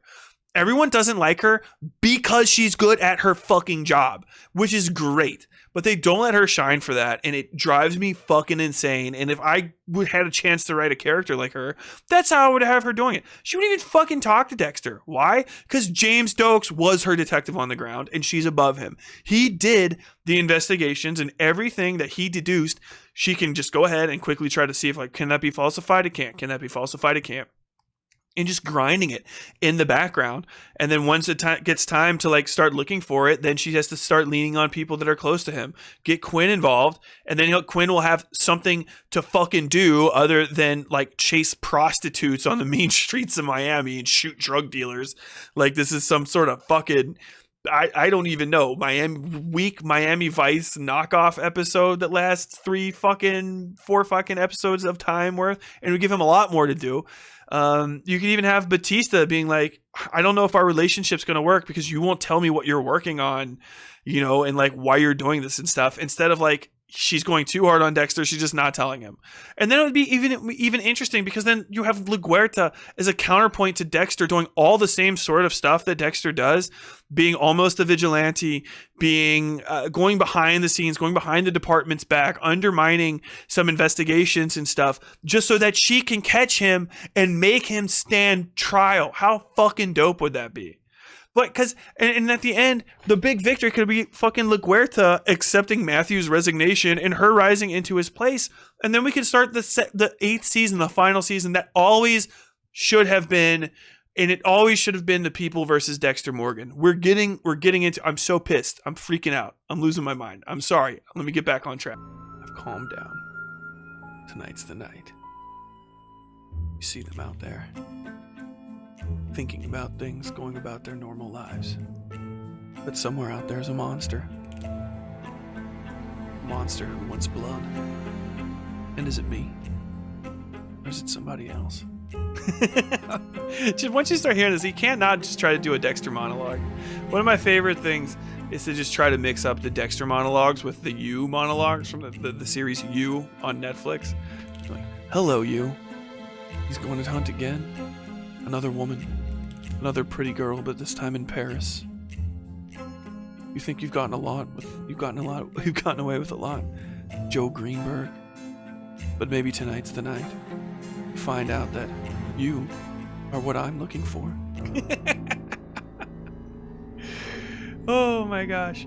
But with all that aside, we get into season 8 of Dexter. And I almost don't even, let me just go, I'll do a break.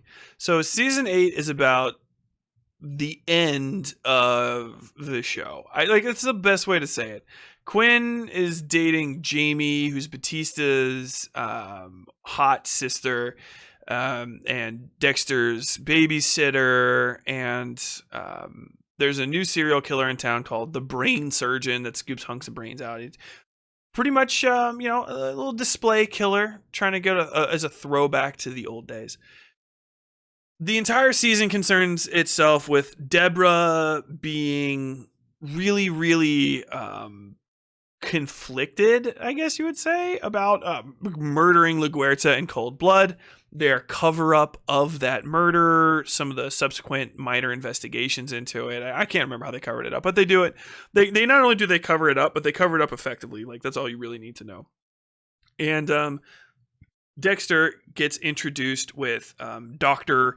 Vogel, or Professor Vogel, Evelyn Vogel, who is a extremely unsettling looking woman, played by Charlotte Rampling. She's got a great face for being a murder lady, and it's unfortunate because they never use her to the appropriate effect.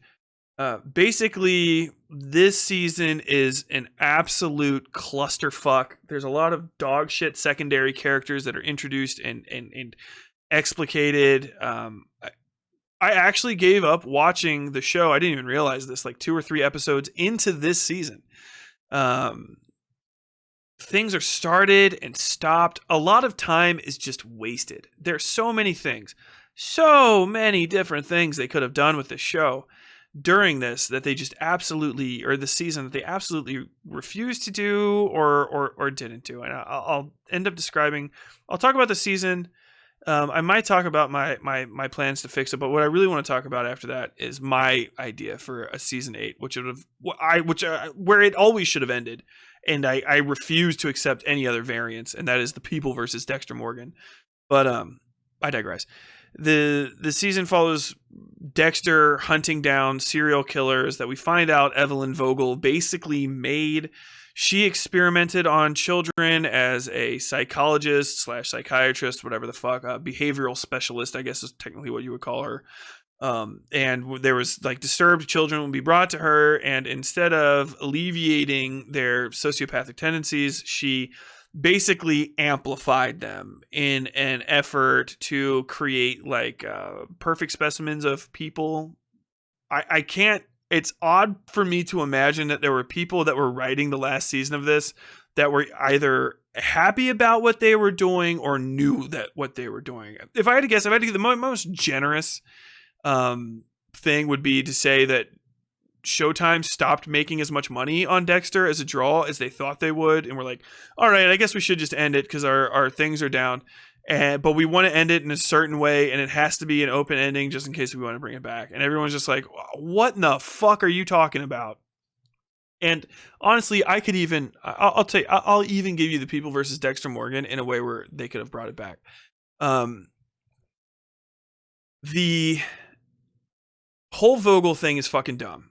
It starts off good. So basically, she made Dexter. She gave Harry the code, taught Harry the code to teach to Dexter so that he could pursue serial killing in a healthy manner, I guess you would say. I don't know how to fucking say that correct.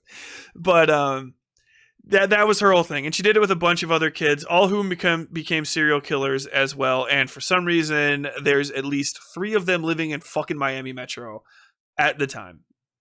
These characters are introduced, investigated, and killed usually in the episode that they're brought up in, if not one episode later, as Dexter tries to find the fucking brain surgeon killer who scoops little fucking balls of brain matter out of people and puts them in a pot. Evelyn Vogel is very cagey, and a better version of this would see her as either a serial killer or a mastermind, and she is ultimately delivered up as neither.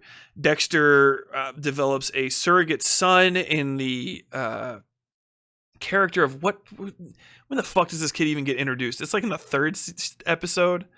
Where the fuck? Wait, 4th maybe? Cameras.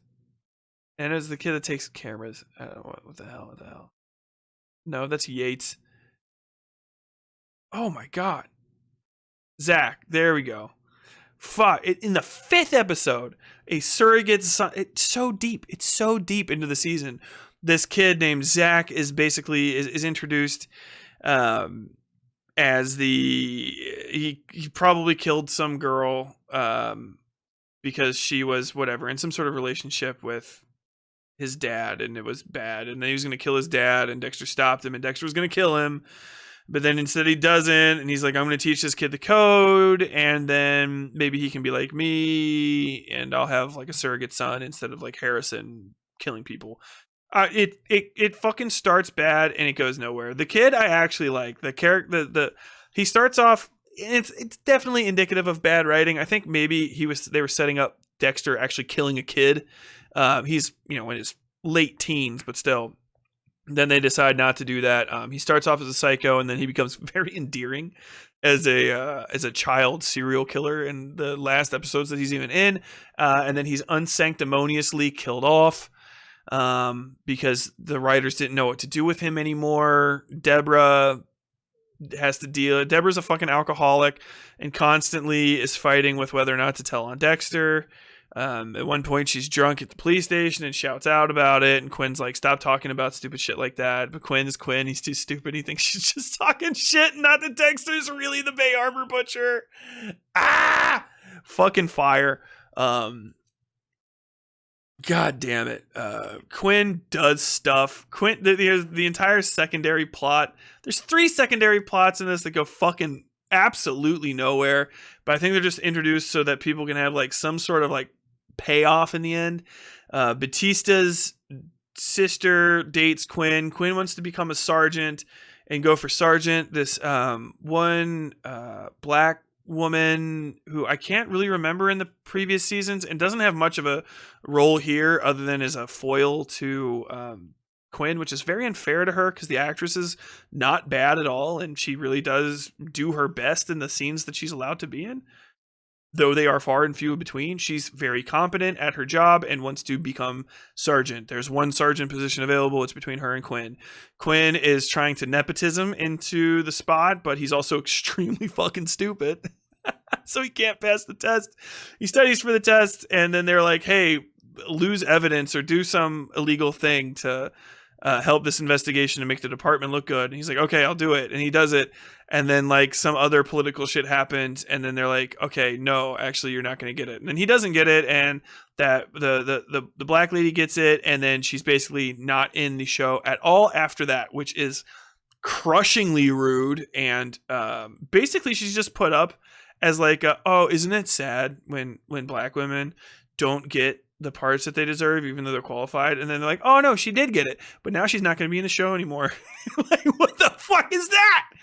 Oh my God. I think she does like some stuff. She gets to like talk. Every time she talked in a scene, I was like, yes, fucking get it, girl. Don't let them fucking sideline you. And then they sidelined her and she fucking vanished so that Quinn could wander around hunting this Zach guy on the side. Oh, man, I think he did it. I just have a feeling. I can't prove it, but I want to do it. And even Dexter's like, wow, Quinn, you're a fucking idiot. Everyone can see you following this kid. Oh God. So Quinn is just a non-entity. He reconciles with Jamie and then he breaks up with Jamie and tries to get back with Deb. And then Deb is like, nah, dude, I'm in love with my brother. And then Quinn's just like, okay, I guess I'm just going to be a fucking useless idiot. And I can't remember what the fuck happens with them after that. Batista's cool. I think most of the thing with Quinn being a dick is that it is like a radioactive element that provides sparks of power in which to irritate Jamie so that she just has constant reasons that Dexter has to get back home in time, has to go see Harrison, has to do this. So it's like this, it's like these non-conflicts that are really just like about time. They're all time relative.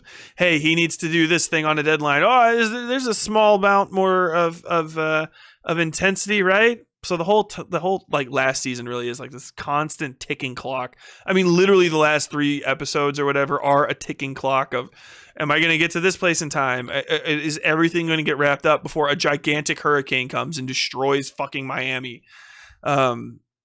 And it's all bullshit. The Dr. Vogel thing gets progressively more interesting before it just takes a giant dump on itself. The only revelation that should have ever been acceptable would have been Vogel was the brain surgeon all along and was just so manipulative that she had each one of the other ones killing each other before whatever the fuck. And now she has to clean slate because there's investigation or she's having a new book or something. Some sort of relevance to this. Maybe just all of the other ones were failures and the brain surgeon one was a failure too. And she wants to clean them up because she likes Dexter the best.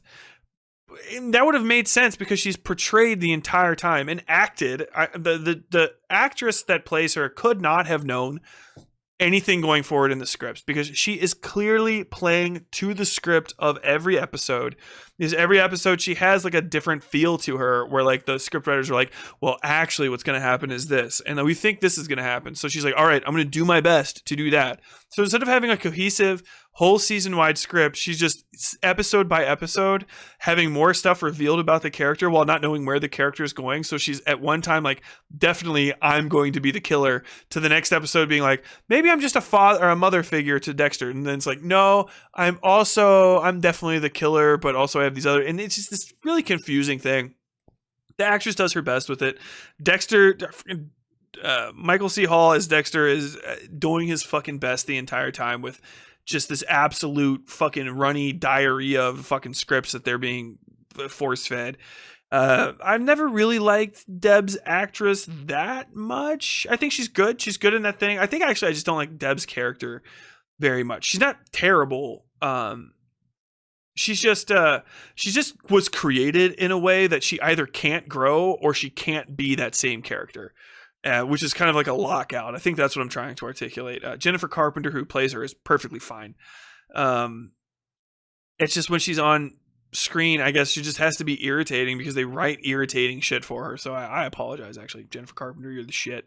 It's the script's fault, not yours, which is 100% true. So that gets deeper, and then all of a sudden fucking Hannah McKay shows back up, and that's in like whatever season 6, and it's like, okay, Hannah McKay's back, everybody, and like, what? Like, oh yeah, I guess she escaped from prison and now she's back and she's living with a billionaire on a yacht, and that's weird because the billionaire beats her even though he knows she's a serial killer that poisons people. He's just gonna have her live on his yacht unattended.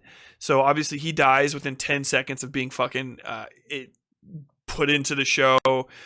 Every fucking minor plot convenience gets wrapped up episode by episode because I guess they were like, hey, here's what you have to write in a script. Here's how it's going to start, and here's how with the episode before it ends, and here's how the next episode starts, and just write whatever comes to mind. Here's like 3 ideas, and they weren't even in the same room with each other. Then at some point, let's see, where the fuck is it? Oh yeah, there's a marshal that gets showed up. He's useless. Dexter decides to move to Argentina with Hannah and Harrison and running away because everybody's looking at him, so he quits. He quits Miami Metro. And at some point, Saxon, there we go. Where is he? So at one point in this, I can't even find the dude's name. Vogel's literal son, Saxon Vogel, who was given up for adoption or something. He was put in a home because he strangled her other son to death or something. I can't remember. It's that bad. I can't remember. And I saw this. This season I actually watched start to finish just a month or 2 ago. I guess 3 months ago, right before the new season started airing, and it was rough. This guy just gets introduced out of nowhere, and he is not in or a killer in the previous ones. Basically, like he's sort of around, but like one of the main points is that the killer should be around in real life, like IRL, so that you can kind of get a feel for him or something. But he's like literally introduced when they're like, Vogel had a son. And then like the next scene, it's this dude you've never seen before. And we're more than halfway through the entire season. So Saxon gets to fucking be in this, and he's kind of great. He's a really convincing serial killer. Honestly, like the character is wonderful. He's portrayed amazingly because I think he didn't have much to do. So the guy that played him could just be like, literally, he's handsome, tall. He's got a very blank, distant smile. He looks like a fucking, like a realtor or like a Wall Street guy. And so he looks like a fucking absolute sociopath who would just be getting away with it for years. Should be a perfect counterpoint to Dexter, but he's not. They fucking eventually trap him and kill him. No, they trap him and don't kill him because Deb is like weird about it. He breaks out of his fucking chains because Dexter has to run away. He shoots Deb, and then Deb fucking goes down and like is fine for a bit. Deb goes to the hospital. Dexter's like in trouble because he's being stalked by, Dexter's being stalked by some U.S. Marshal who doesn't even know that Dexter's a murderer. He just thinks that rightfully thinks that Dexter's harboring Hannah Hannah McKay, who's a fugitive from justice. The marshal runs in right after Deb gets shot, and he gets shot to death. Or no, he runs in after them. Dexter runs away. The marshal lets Saxon off the table. Saxon stabs the marshal to death, and the marshal's like, what? And then he takes the marshal's gun, shoots Deb in the fucking kidney. Deb shoots him, and then he runs away. Deb goes to the hospital, and she's in serious trouble. Deborah's like, Dexter's like, I'm sorry. And then Dexter is going to try to get Hannah and Harrison, whatever the fuck. Yeah, like, God, this all happens in the last episode, too. It's insane. So Deborah survives a surgery and then goes brain dead. She has a stroke. And then Dexter meets Saxon in a interrogation cell and, like, provokes him into attacking him so that Dexter can stab him in the neck and kill him. And then fucking Saxon dies. Angel and Quinn are like, you know what? We saw that, like, literally flatly watched you fucking murder a guy in cold blood, but we're cool with it. And then the show fucking ends. Oh, by the way, at some point, Saxon had killed Zach and Vogel. It doesn't fucking matter. It's stupid. They die stupidly. It's fucking dumb. Then the show ends with this heartfelt music and blah, blah, blah, blah, blah. Dexter gets Deb out of the hospital during a massive evacuation ahead of Hurricane Laura and puts her on his boat, what do you call it? Stab at Life or whatever the fuck it is, and floats off toward the hurricane, and his boat is shown destroyed, and people see him in the paper later, and it's Dexter Morgan declared dead, and everyone's all sad about it. And then the credits roll, and you see him working as a lumberjack, and everyone's just like, wow, that was fucking stupid.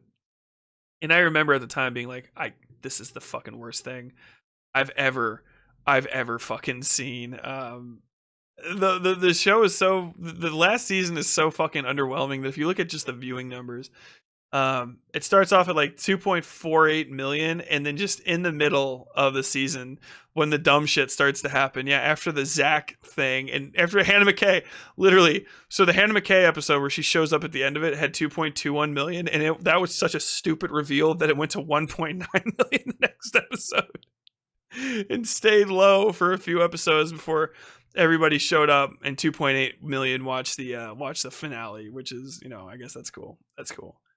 And yeah, that was Dexter. That was the end of Dexter for a long time. And so I hated that. I hated that ending. I still hate it. It's bad.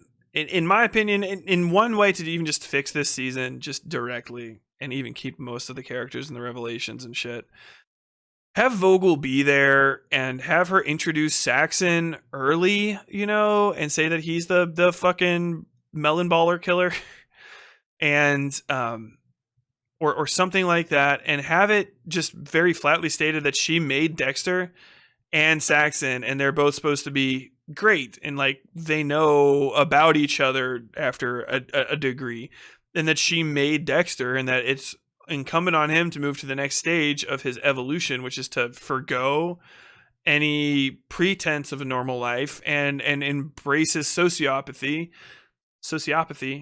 the way that Saxon did, and make Saxon like make Saxon like a fucking like a playboy billionaire stock market manipulator who also kills people on the weekend and just lives the life. And just be like, this is what you could be doing if you were not following Harry's code so strictly. I'm sorry, I gave you Harry's code before refining it and making the code that I gave him, which is basically like indulge in all of your fantasies, but first don't get caught, and a much more stringent set of behaviors to ensure that people are alone and isolated and blah, blah, blah, blah, blah, blah, blah. And so just have him be much more successful, and then like have Dexter like try to figure out his life in relation to the life he could be living or something like that, and bring back stuff like fucking Brian and shit, and then have him, hunting the most elite serial killer with all of this information and money at his disposal and something like that. You know what I mean? But fuck all of that. This season is cursed. It is not good, and it is bad. The only way to end Dexter with the original endings is Dexter versus the People, or the People versus Dexter Morgan, which I've always thought the fucking show was going to end. What do I mean by that? The end of season 7 should be Dexter gets fucking arrested. Deb should arrest Dexter with LaGuerta and be like, I knew it, whatever, Dexter Morgan, you're under arrest. And have him just be like, okay, that's fine, whatever. Have that handled however it's handled. But that's what should fucking happen.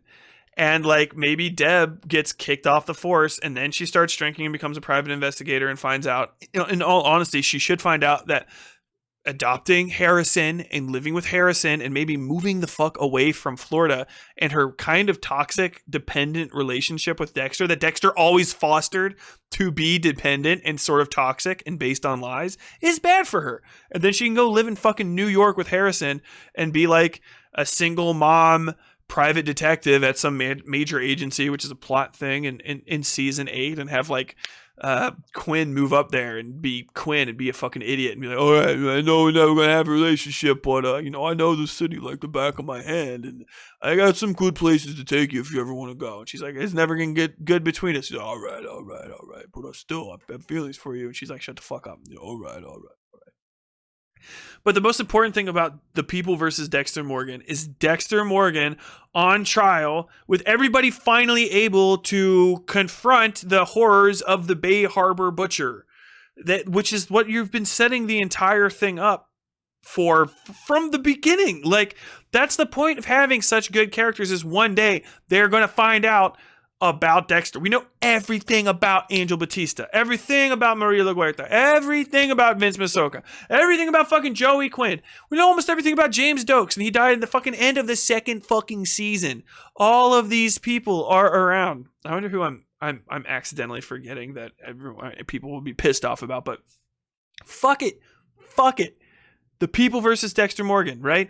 The Miami Metro Police Department is in upheaval. Why? Because fucking Matthews has quit. Head hung in shame because this maverick fucking Maria LaGuerta, who really never thought that she would, like, in her heart, she never thought she would be able to pass or push forward sweeping police reforms. But this proof that the system was so broken that she had to work outside of it in order to arrest a person who knew the system was so broke he was murdering outside of it has kind of like opened people's eyes. And so there's Dexter in jail. And you can have the whole season where Dexter is fucking killing people in prison. How cool is that? Like, there's an area, like, just imagine, it's the lunchroom tray scene that you do in everything. It's in fucking Watchmen. It's in The fucking Wire. It's in everything. You walking up with a tray. And he's like, hey, buddy, you killed my fucking brother, right? Da-da-da-da-da. He's like, Dexter's like, he does the Rorschach, you're locked in here with me, and fucking kills somebody, and like maybe kills like a few people, and then they put him in solitary, and he's just, and like he has to talk with his dark passenger who's Harry, and like kind of come to terms with the fact that like we always knew we would end up here. Because throughout all of the seasons, they're always like, this is always going to end with you getting caught. This is always going to end with you getting caught or getting killed. Getting caught or getting killed. And he got caught. And so now he has to live in solitary because he was in there for 2 seconds. And he was in there for 2 seconds and killed fucking like 2 people. Yeah, the Bay Harbor Butcher has been arrested. News from Miami Metro Corrections today as Dexter Morgan is moved to full-time maximum security after killing 2 inmates from the notorious Baraka clan. These 2 dudes were fucking hardcore known felons with multiple murders on their rap sheets, but only 2 days in prison, and Dexter Morgan has pushed their move towards the death penalty, or has administered the death penalty himself. And then you can have all the talking heads on CNN, have Dexter like literally watching people talk about him on TV. How fucking fascinating would that be? I don't know how to feel about it. Dexter Morgan was this and that and da da da da, and like have that just him in prison, just the first 4, and then him like on trial be like the sort of like the last 8, and like him going up. Deb doesn't look at him anymore, and like Harry's always like, she's never gonna do anything with you, and all that sort of stuff. And have like his interactions with his new lawyer could be absolutely fascinating. And the one thing that you're going to do, who's the big kill? What they don't know is that I always wanted to get here. And so it's Dexter in fucking maximum security, under lockdown, 23 hours a day, can only get into the middle of the yard for 1 hour a day. He can't kill the guards to get out. He can't really do a lot of stuff, but what can he do? Dexter Morgan he's got time, he's got lock-picking skills, and he's a fucking sociopath. So like the whole time, he's just trying to kill whatever. The one that always... Yeah, he's just walking, and he just sees this guy through the thing, and they meet eyes, and the guy smiles at him, and make him just a stand-in for that one big fucker from California that just turned himself in. And, you know, they call him the cowboy, and he's the one that rode away on me. And, like, they meet eyes walking slowly through, like, 2 layers of, like, you know, impenetrable glass. Back in 2003, I was on his trail, following him, and I think he knew. He saw. And so he turned himself in. And so he survived. But for how long? You know, and like find out that through some sort of prosecutorial misconduct, the guy ended up dodging the death penalty. So he's just going to live life in prison. And Dexter's like, well, I don't have anything else to do.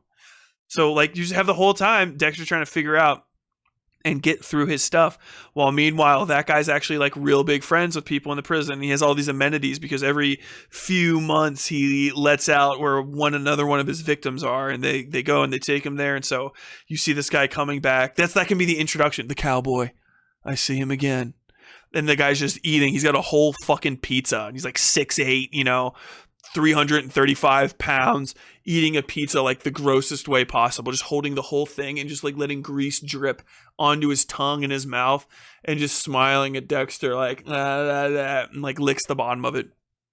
Children, women, nothing was too much for him.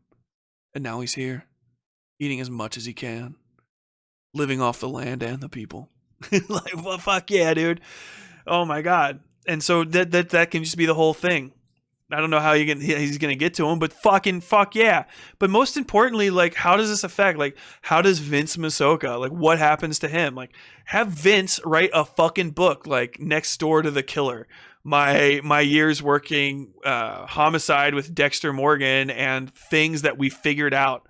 Yeah, the have him like publish like literally like a doctoral thesis or whatever on working side by side with a serial killer, and all the sort of things that he would notice, and all of the minor like little details and shit, and have it be an expose. So everybody's fucking pissed at Vince, and Vince is like finally living the life that Vince Masoka deserves, because that you always want to keep that funny part, and it's just like Vince isn't even barely in it except for like to like, you know, do it at the trial and shit, to confess at the trial or as a witness at the trial.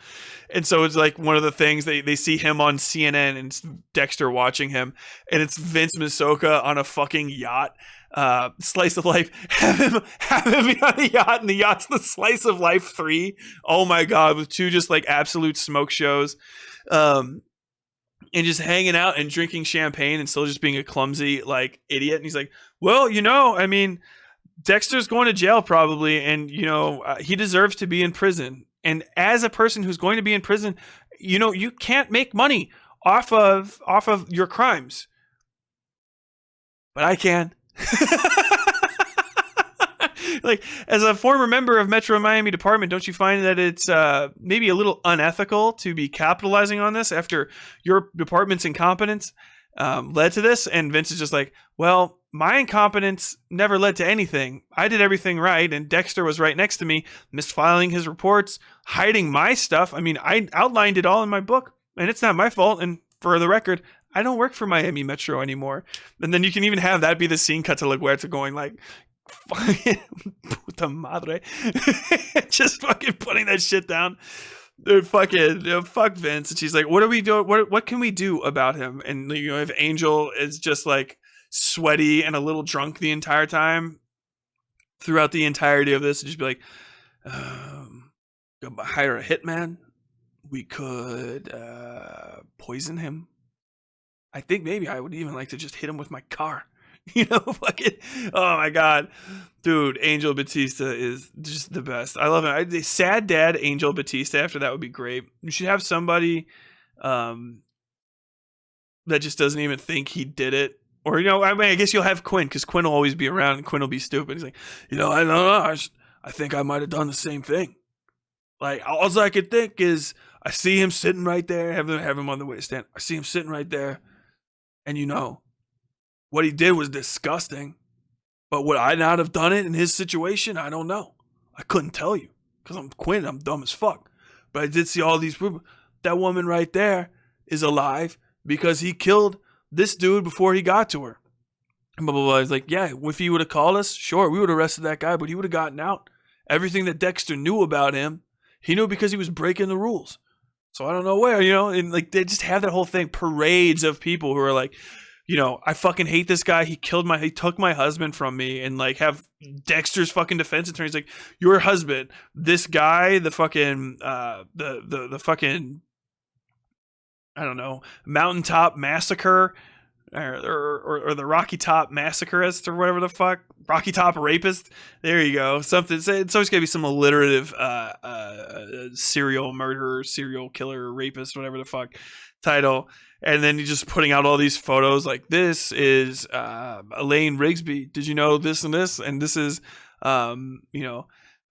Melanie whatever. And this is like Samantha whatever. And just going through all these names. And the lady's just like, but he didn't deserve to die. And like, and the guy, the lawyer can just turn around and be like, this is the case of my fucking life, And then as you get deeper into it, have Dexter like really kind of come to terms with stuff, including, and then the final thing can be like Dexter on the fucking witness stand ahead of sentencing.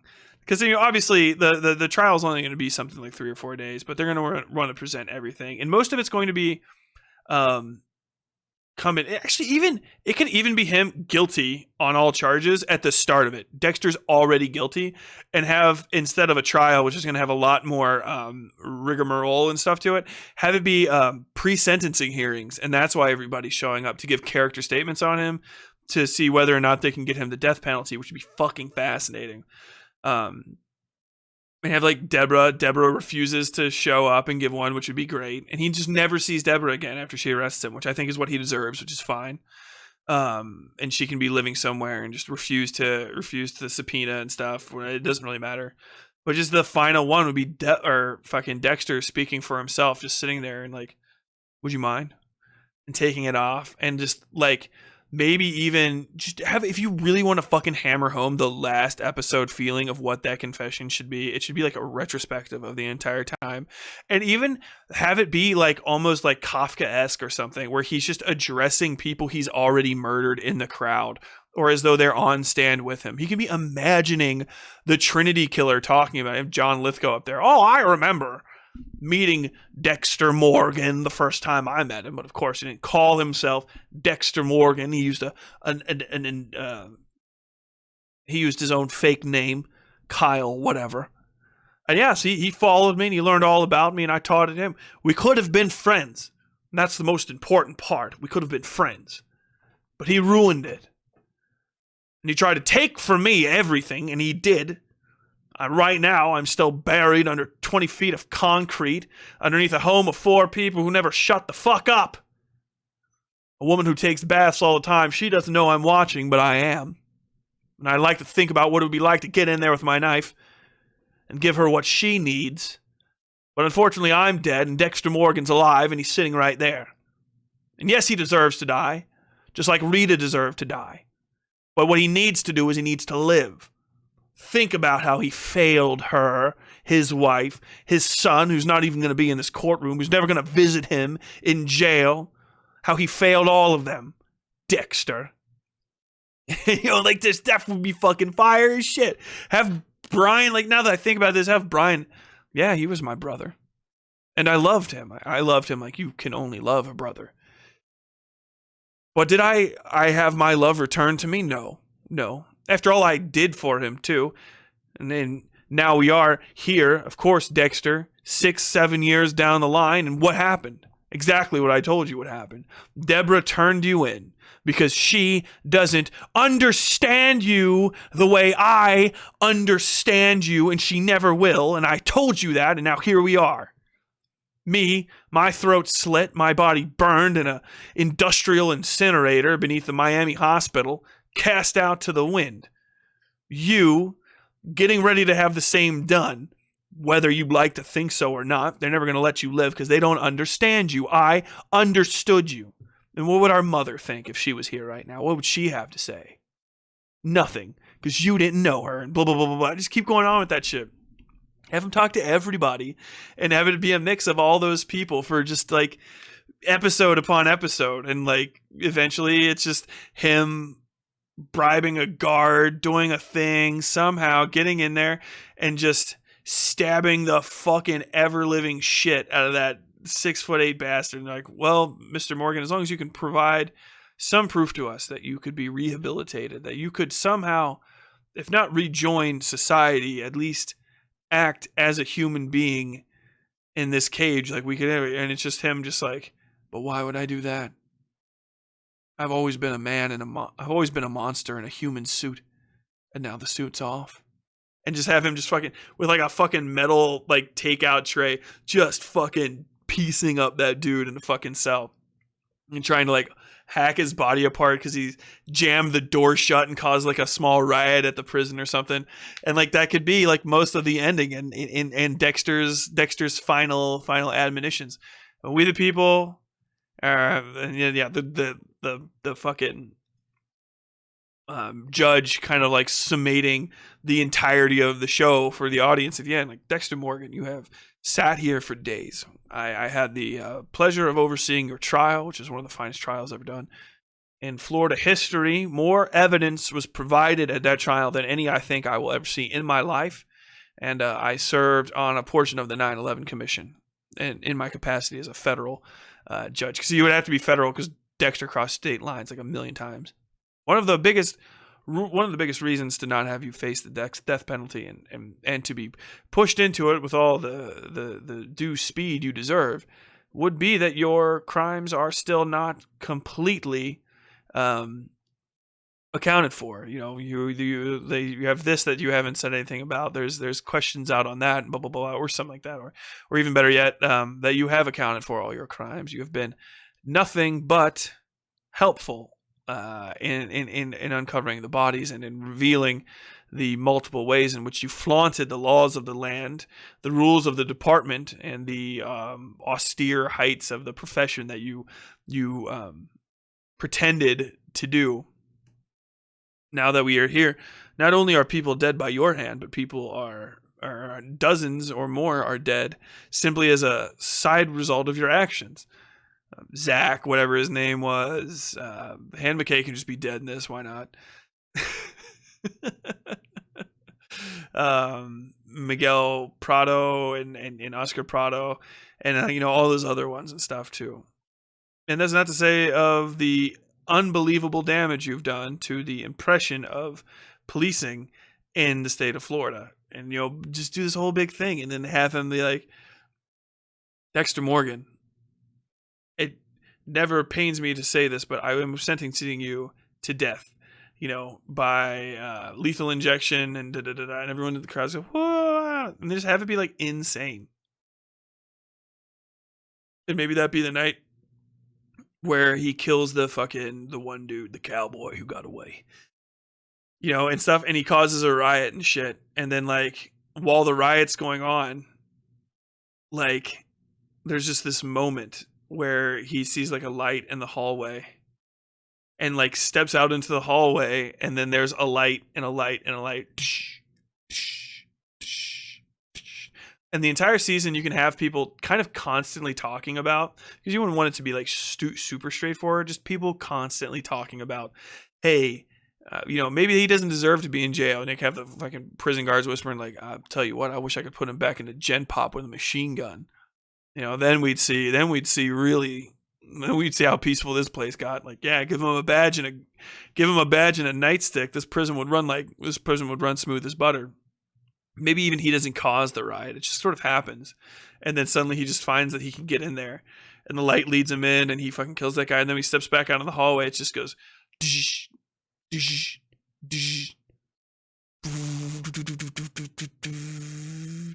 and it's the exit sign right over a door, which is not even a thing in a prison. He just starts walking, and you used to get that don't boom boom boom boom. And like, what am I? An animal in a zoo? And like that can be like the animal, the monster on display, the animal in the zoo, the freak in the freak show can be his thing. It's like, but what happens when the tiger sees the cage open, sliding open in the middle of the night? And just have him start walking toward it. And he's looking around, and there's like maybe even like a guard who's like kind of looking but looks away or something like that. And it just, there's no one around him in the maximum security thing. And it's like, what point would there be to stay here? Whose laws am I obeying? What reason is there for me to remain? Da, da, da, and have him like just continuing his like little soliloquy all the way out the door. And then he's just standing, and when he looks up, there's a very bright light shining down on him as all this chaos is like erupting in the rest of the prison. You see blood shooting up on some of the glass and stuff as people are do violence unto another. It seems like in a world gone mad, I'm the only calm one. And if I'm the only bit of calm in a world gone mad, then why deprive myself, or why deprive the world of me? And then he turns back, and it's like, ding, ding, ding, ding, ding, ding. He smiles at the camera, and it shuts the door. And then like the credits roll, and then you don't know, like, is he a crazy person? Was there actually a super big fucking riot? Or what? And like have the credits roll, and then just hear, and then it just cuts to the fucking Vince Masoka's yacht, the Slice of Life 3, and it just up the coast. You don't see anyone driving, but it just shows it, and then it cuts back, and there's just a tiny little drop of blood going down the side, and then it keeps cutting back, and then you see the Slice of Life 3, and then and like that could be the ending. That could have been the ending that we got. That could have been anything. Could have been the ending that we got. But that's my thing of how I think the last season should have been. The People versus Dexter Morgan, because just having him and everybody else get to confront the existence of Dexter is what you want. You want people to talk about him. You want him to finally get to say without reservation that he did these things, and for people without, to have their suspicions verified, and like, what are they doing with their life, and what the fuck is going on? And I think that would have been a much better way, ultimately, to end it all. The ostensible 9th season of Dexter, which takes place 10 years after the end of season 8, after the original events of the original series finale, Remember the Monsters? ? Started premiering last year, November 7th of 2021, and ran until last weekend to date this episode. So, just as the basic premise, after faking his death 10 years ago in a hurricane, Dexter Morgan has moved to the fictional small town of Iron Lake, New York, hiding his identity under the name of Jim Lindsay, a clerk at a local wilderness sporting gear store. He has a romantic relationship with the town's chief of police, Angela Bishop, and has successfully suppressed his vigilante serial killing urges for the time. Dexter's deceased sister, Deborah, has replaced their father, Harry, because unfortunately the real actor died in real life, as an imaginary presence he often speaks to. In the first episode, his estranged son, Harrison, from his previous life, arrives unannounced with mysterious motives. A string of incidents around Iron Lake causes Dexter to fear that his dark passenger within him, potentially his son, will reveal itself. All right, so is it good? Almost. It's not good, unfortunately. I started watching this. I was really, really excited about this. The show, this series ran for a total of 10 episodes, and very much attempts to tie up the events of the last few seasons of Dexter, while still being very interesting. Trying to figure out where to approach this from. It kind of feels like, in a great macrocosm, the entirety of all of the things that are good and bad about the entirety of the original series all jammed into one. I think the worst part about it is that it really does try to pick up where the last show left off, which means you're already ankling yourself by the dog shit ending of the original run of Dexter. It's no small fact that most people did not like the ending of the original series. Enough so that the difference in between viewers was 2.8 million people watched the ending of the original Dexter show. Only 0.6 million, 0.67 million, 678,000 people watched the premiere of Cold Snap. So not a lot of people were looking forward to it, and less were interested in it by the end. It dipped down to a low of 0.576 million by the 9th episode, which is traditionally, if your show's not doing great, you'll dip to your minimum in the last 2 episodes before it goes off, and then popping up to an entire 0.81 million on the last episode. Now, I don't know how those viewer numbers are done. It should be said very explicitly that at the end of the last season, people were still watching television. It's 2013. People still had TV subscriptions to a degree. Netflix was only starting to murder the traditional television and basic cable markets. Prestige television shows also got a whole hell of a lot better in 2013. Notably, it was the end of Dexter, but also the true beginning of the hot run of Game of Thrones, at which point people didn't have a fuck about shit like Dexter. It was a whole new ball game out there. I think actually around this time also True Blood ended, and a few other major shows. Breaking Bad, I think, was also getting ready to come to an end around 2013. So, it was definitely a transitional period between one phase of television and going into a new.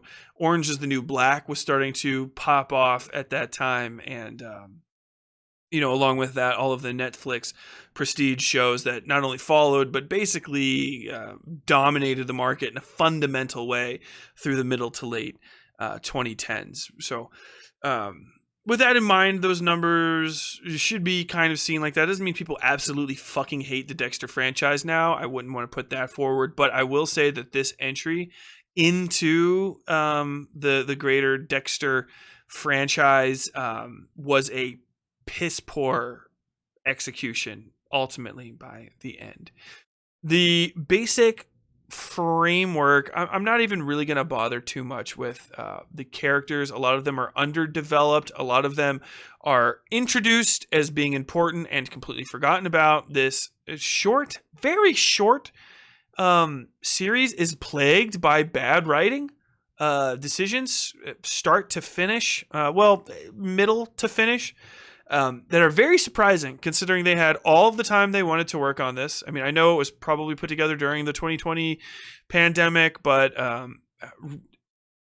bad writing has no excuse. The story follows Dexter as per usual, living now under the assumed name of Jim Lindsay. Dexter Morgan is Jim Lindsay, works at a outdoor and gun shop. He's dating the chief of police. Her daughter is a hot chick.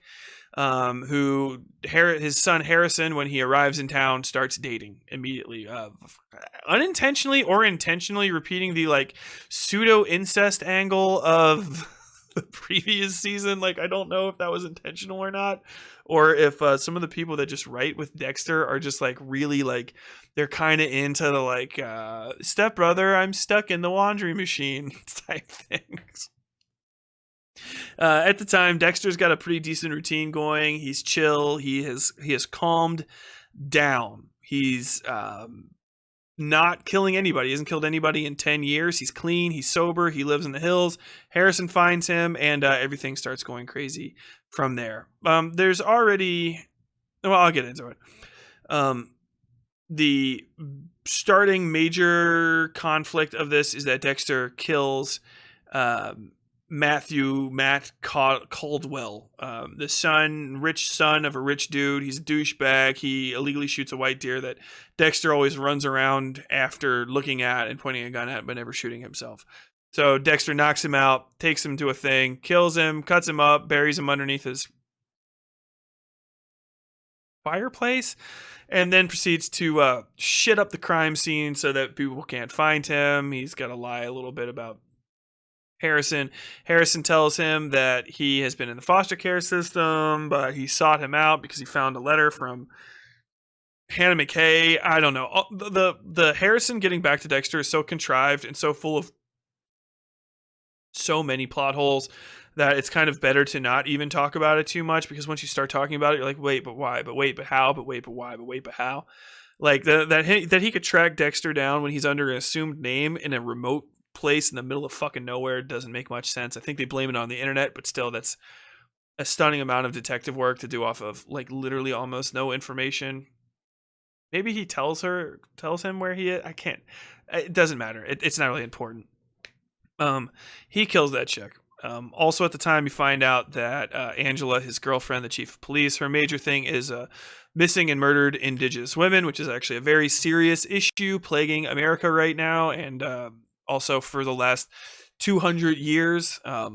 As just a quick aside, because that does deserve its own thing, Indigenous women in America are preyed on at an extremely high rate. I wrote about this when I was a journalist in North Dakota.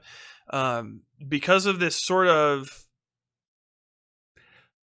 absolute predation on Indigenous communities by the American government, and the sort of broken way in which we approached our treaty breaking with them. Most of Native American communities are crushingly impoverished and dependent on state resources to basically to live. That's not their fault. It's literally because the Bureau of Land Management and even in North Dakota, as a very specific example, the U.S. Department of Engineers actively fucked over and destroyed all of the farmland of the people who now live in Newtown. The Mandan, it's the three affiliated tribes: Mandan, Hidatsu, and Arakira. Hold on, that would be rude. Three affiliated tribes: MHA Nation, Mandan, Hidatsu, and Arikara. Sorry. Mandan, Hidatsu, and Arikara Nation. They were flooded out. The Missouri River was flooded to create Lake Sakakawea. It's the actual name of Sacagawea, Sakakawea. That lake was created, and the dam could have been put almost anywhere, but they intentionally put it where it would flood out. And this is in the 1950s and 60s, by the way. They intentionally put it where it would flood out Native Americans in order to provide white, literally single to second generation white immigrants from fucking Norway, and to a lesser extent the Ukraine, to provide them with arable land and irrigation. So not only did they fuck them in that way, where they took away their absolute ability to feed themselves. So they lost all of their arable land and were pushed basically into the Badlands area off of a nice, long, flat, fertile river valley ground area, where they have a lot of sedimentation and silt and runoff. All that shit grows plants like a motherfucker.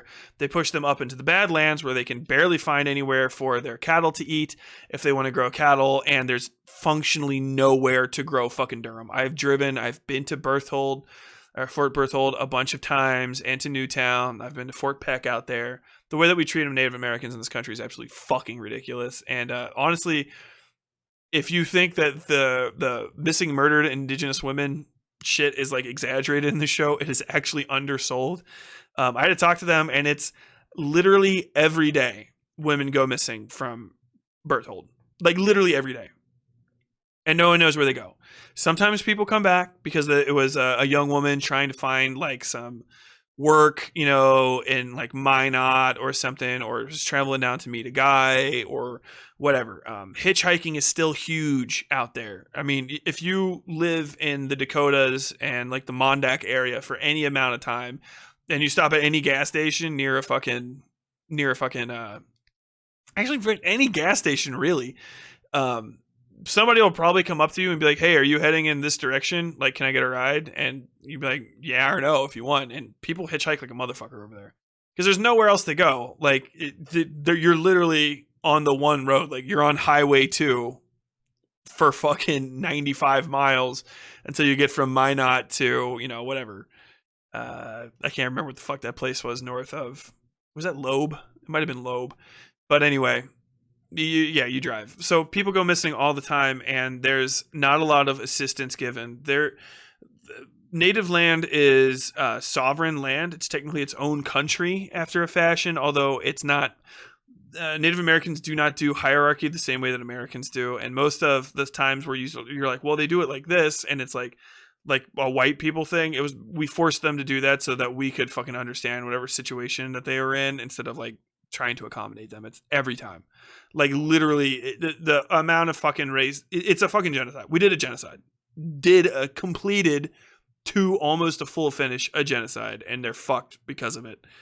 And it's a nightmare. But the missing and murdered Indigenous and women shit is fucking wild because of the way that the things are set up. There's not a lot of conversation between the things. So like the sovereign state, basically of the Mandan or Fort Berthold Reservation, technically interacts. It's supposed to technically interact at a federal level for local crime. So like if you leave, you're supposed to talk to like the federales or whatever the fuck.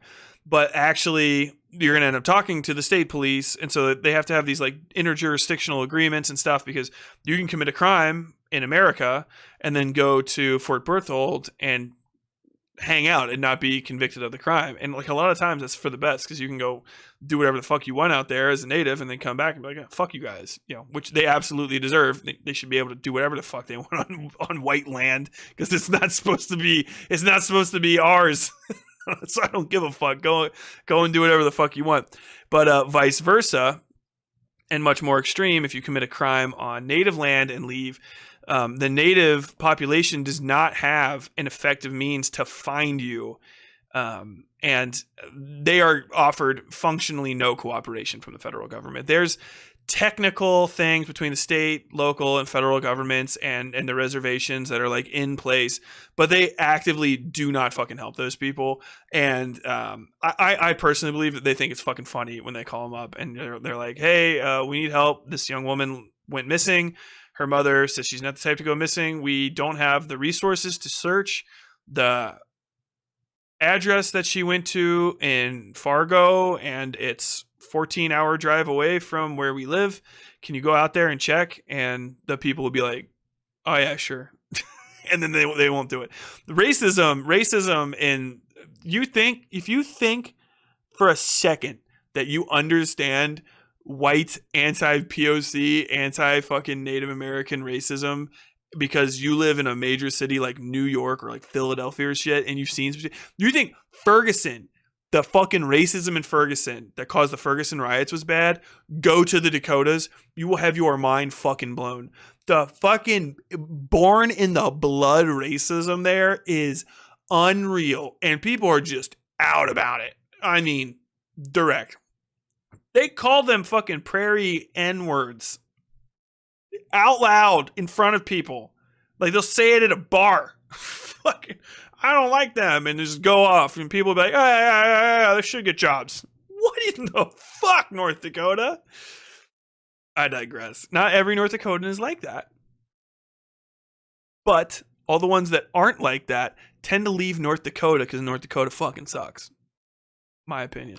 But anyway, yeah. So the police chief's thing is missing and murdered Indigenous women. And sorry, anytime that topic comes up, I will absolutely derail my entire conversation. I'm sorry. But it is something that needs to get talked about because it's very serious. She's looking for all these people. We find out that as we go in, where should we even go from there? Harrison tells Dexter that Hannah McKay died from pancreatic cancer a few years ago. So he went to the foster care system, but I guess because like they were in Argentina, but she had like millions of dollars and was probably living there for a while, and he's nearly an adult.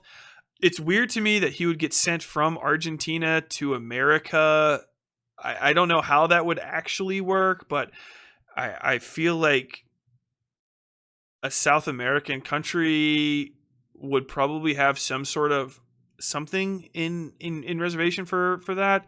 I, I don't know how they would even find out. I don't know why she wouldn't have something like set up for that. So that makes no sense that he got sent to foster care. And he got sent to foster care in Miami. So they fucking, like, this woman died and they found out that Harrison was from Miami, and then they just fucking deported him, even though all of his family are clearly dead.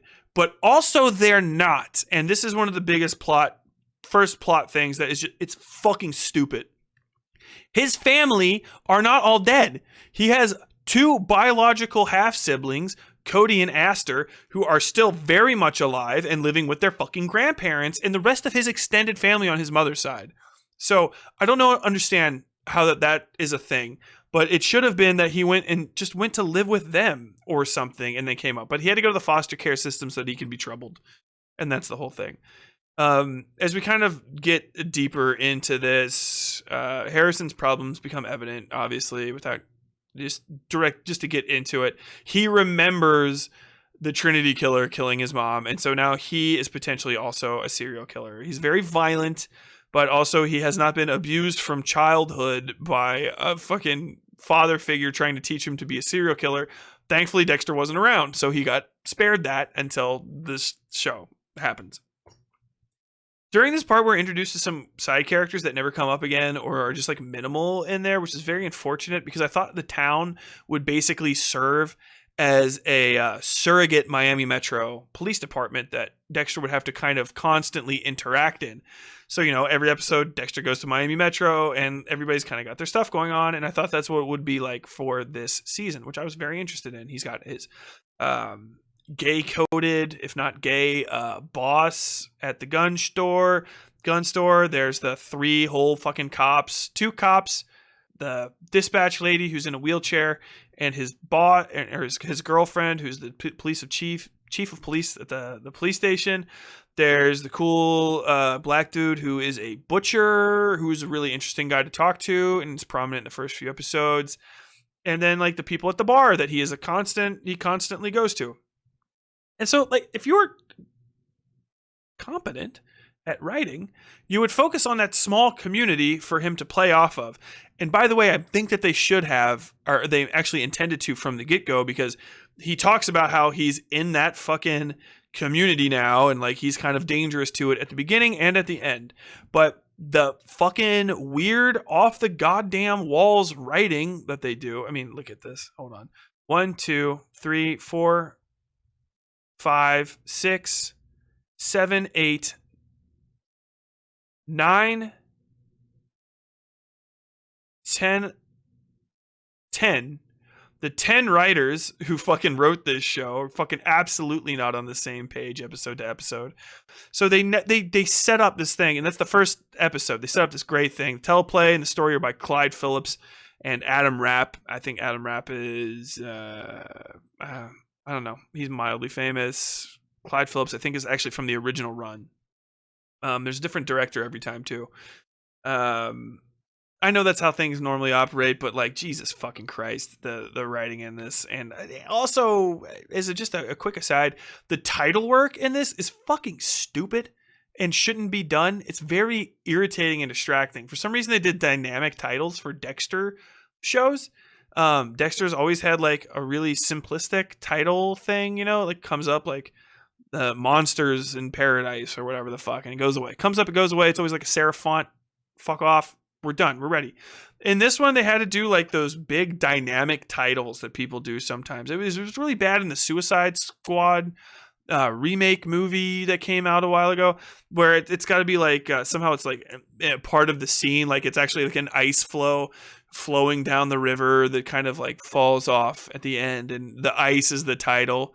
But it's like really distracting to me, because first off, it wasn't common in the old one, and second, in a few of them they put in like sound effects and stuff for them, so they're very jarring, and they're also not particularly well done artistically, so they don't blend very well with the scene, and kind of kicks the uncanny valley off. Like the people didn't focus on getting the lighting right. So it's like, okay, so it's a foggy day and this fog is turning into the titles, but the fog of the foggy day is like a slightly different color and it's moving differently, and it wouldn't appear like that. And why does it have to be fog in the fog kind of thing? I might be making up an example, I can't remember, but basically in a fundamental way it's like that.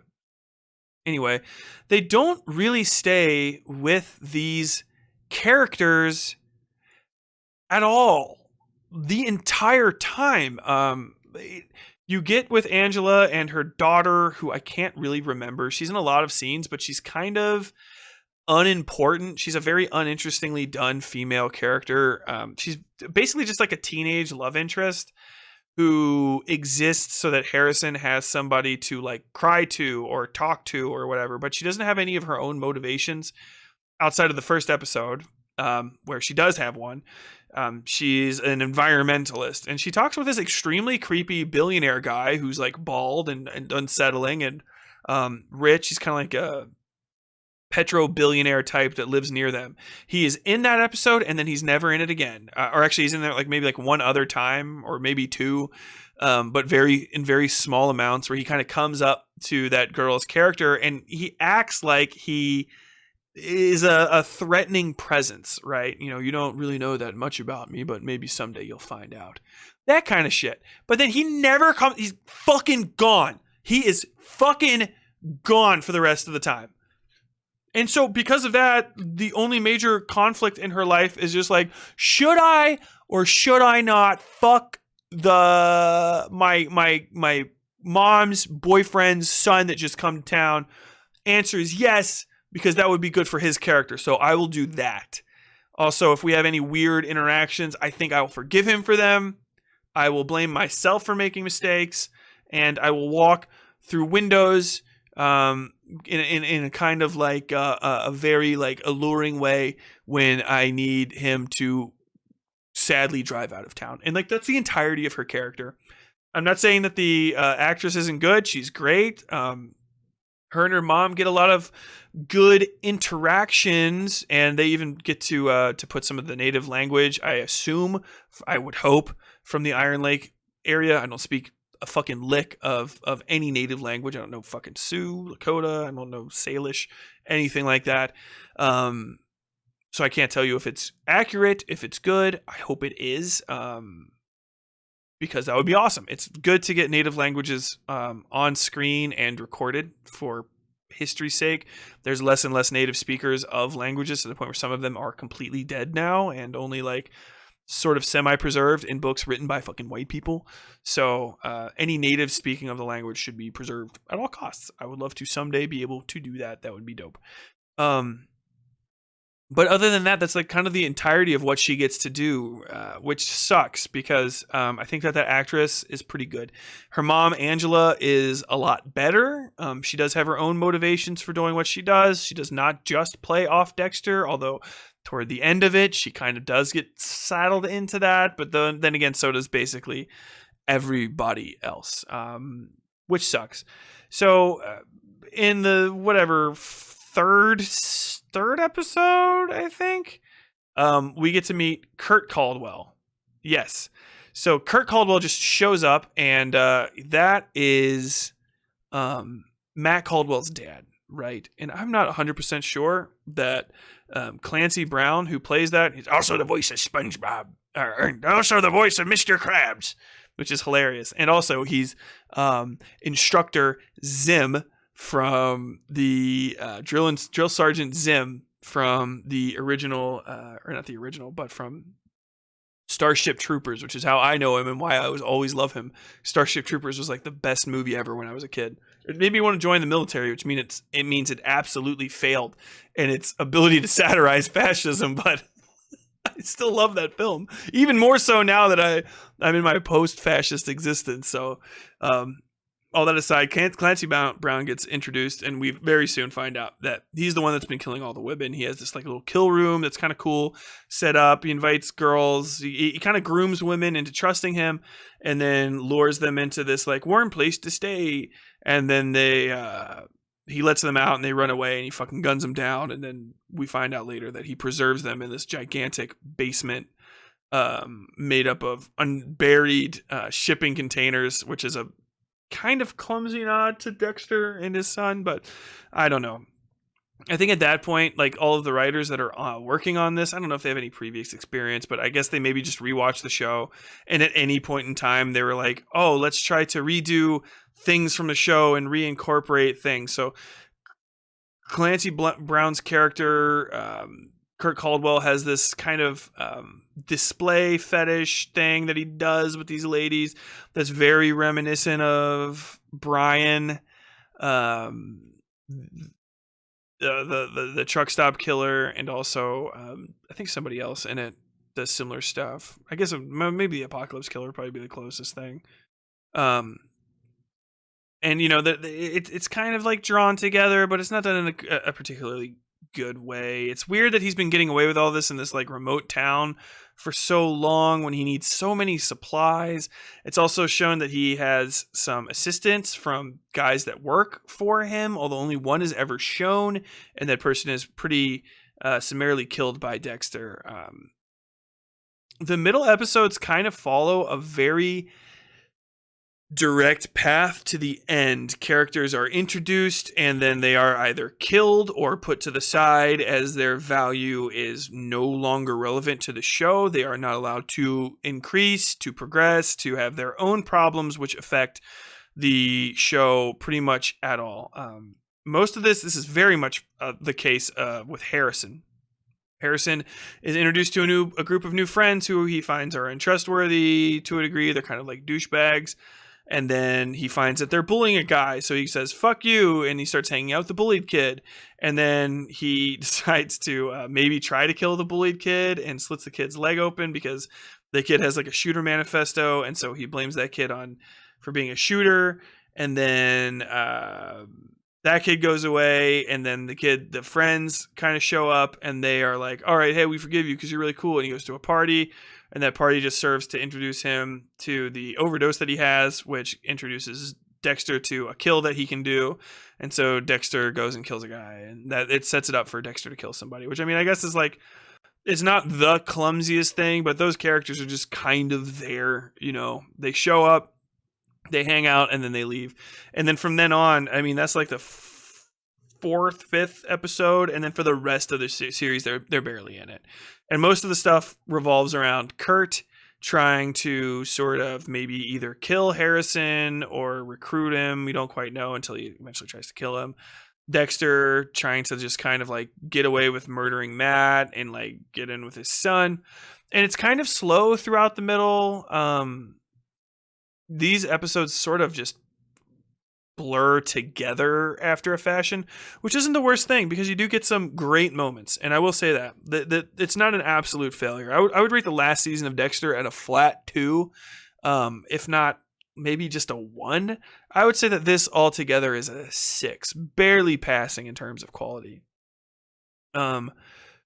Yeah, Angela finds out that Dexter's she does some like 10 seconds of detective work and kind of catches Dexter up in a few lies. And then Dexter hunts down Kurt. Kurt tries to kill Harrison. He fails. He runs away. They catch him. Then Dexter captures Kurt. They find Kurt's gross underground murder lair. And then they trap him in there and they kill him. Dexter kills Kurt in front of Harrison, but Harrison doesn't want to stick through for the dismembering of the body. And then it kind of gets to a point where you're like, okay, Dexter's kind of cringe. Dexter's kind of a cringe dad with a cringe hobby where it's like he fucking chops people up and his son's like, nah, that's not cool. That doesn't slap. I don't fuck with that. I don't fuck with that at all. It's pretty lame, Dad. And yeah, we kind of progress towards the end. During the entirety of this, Angela is looking into Dexter and she does some basic fucking police work. And then we get to the last episode where he gets arrested. Oh, no.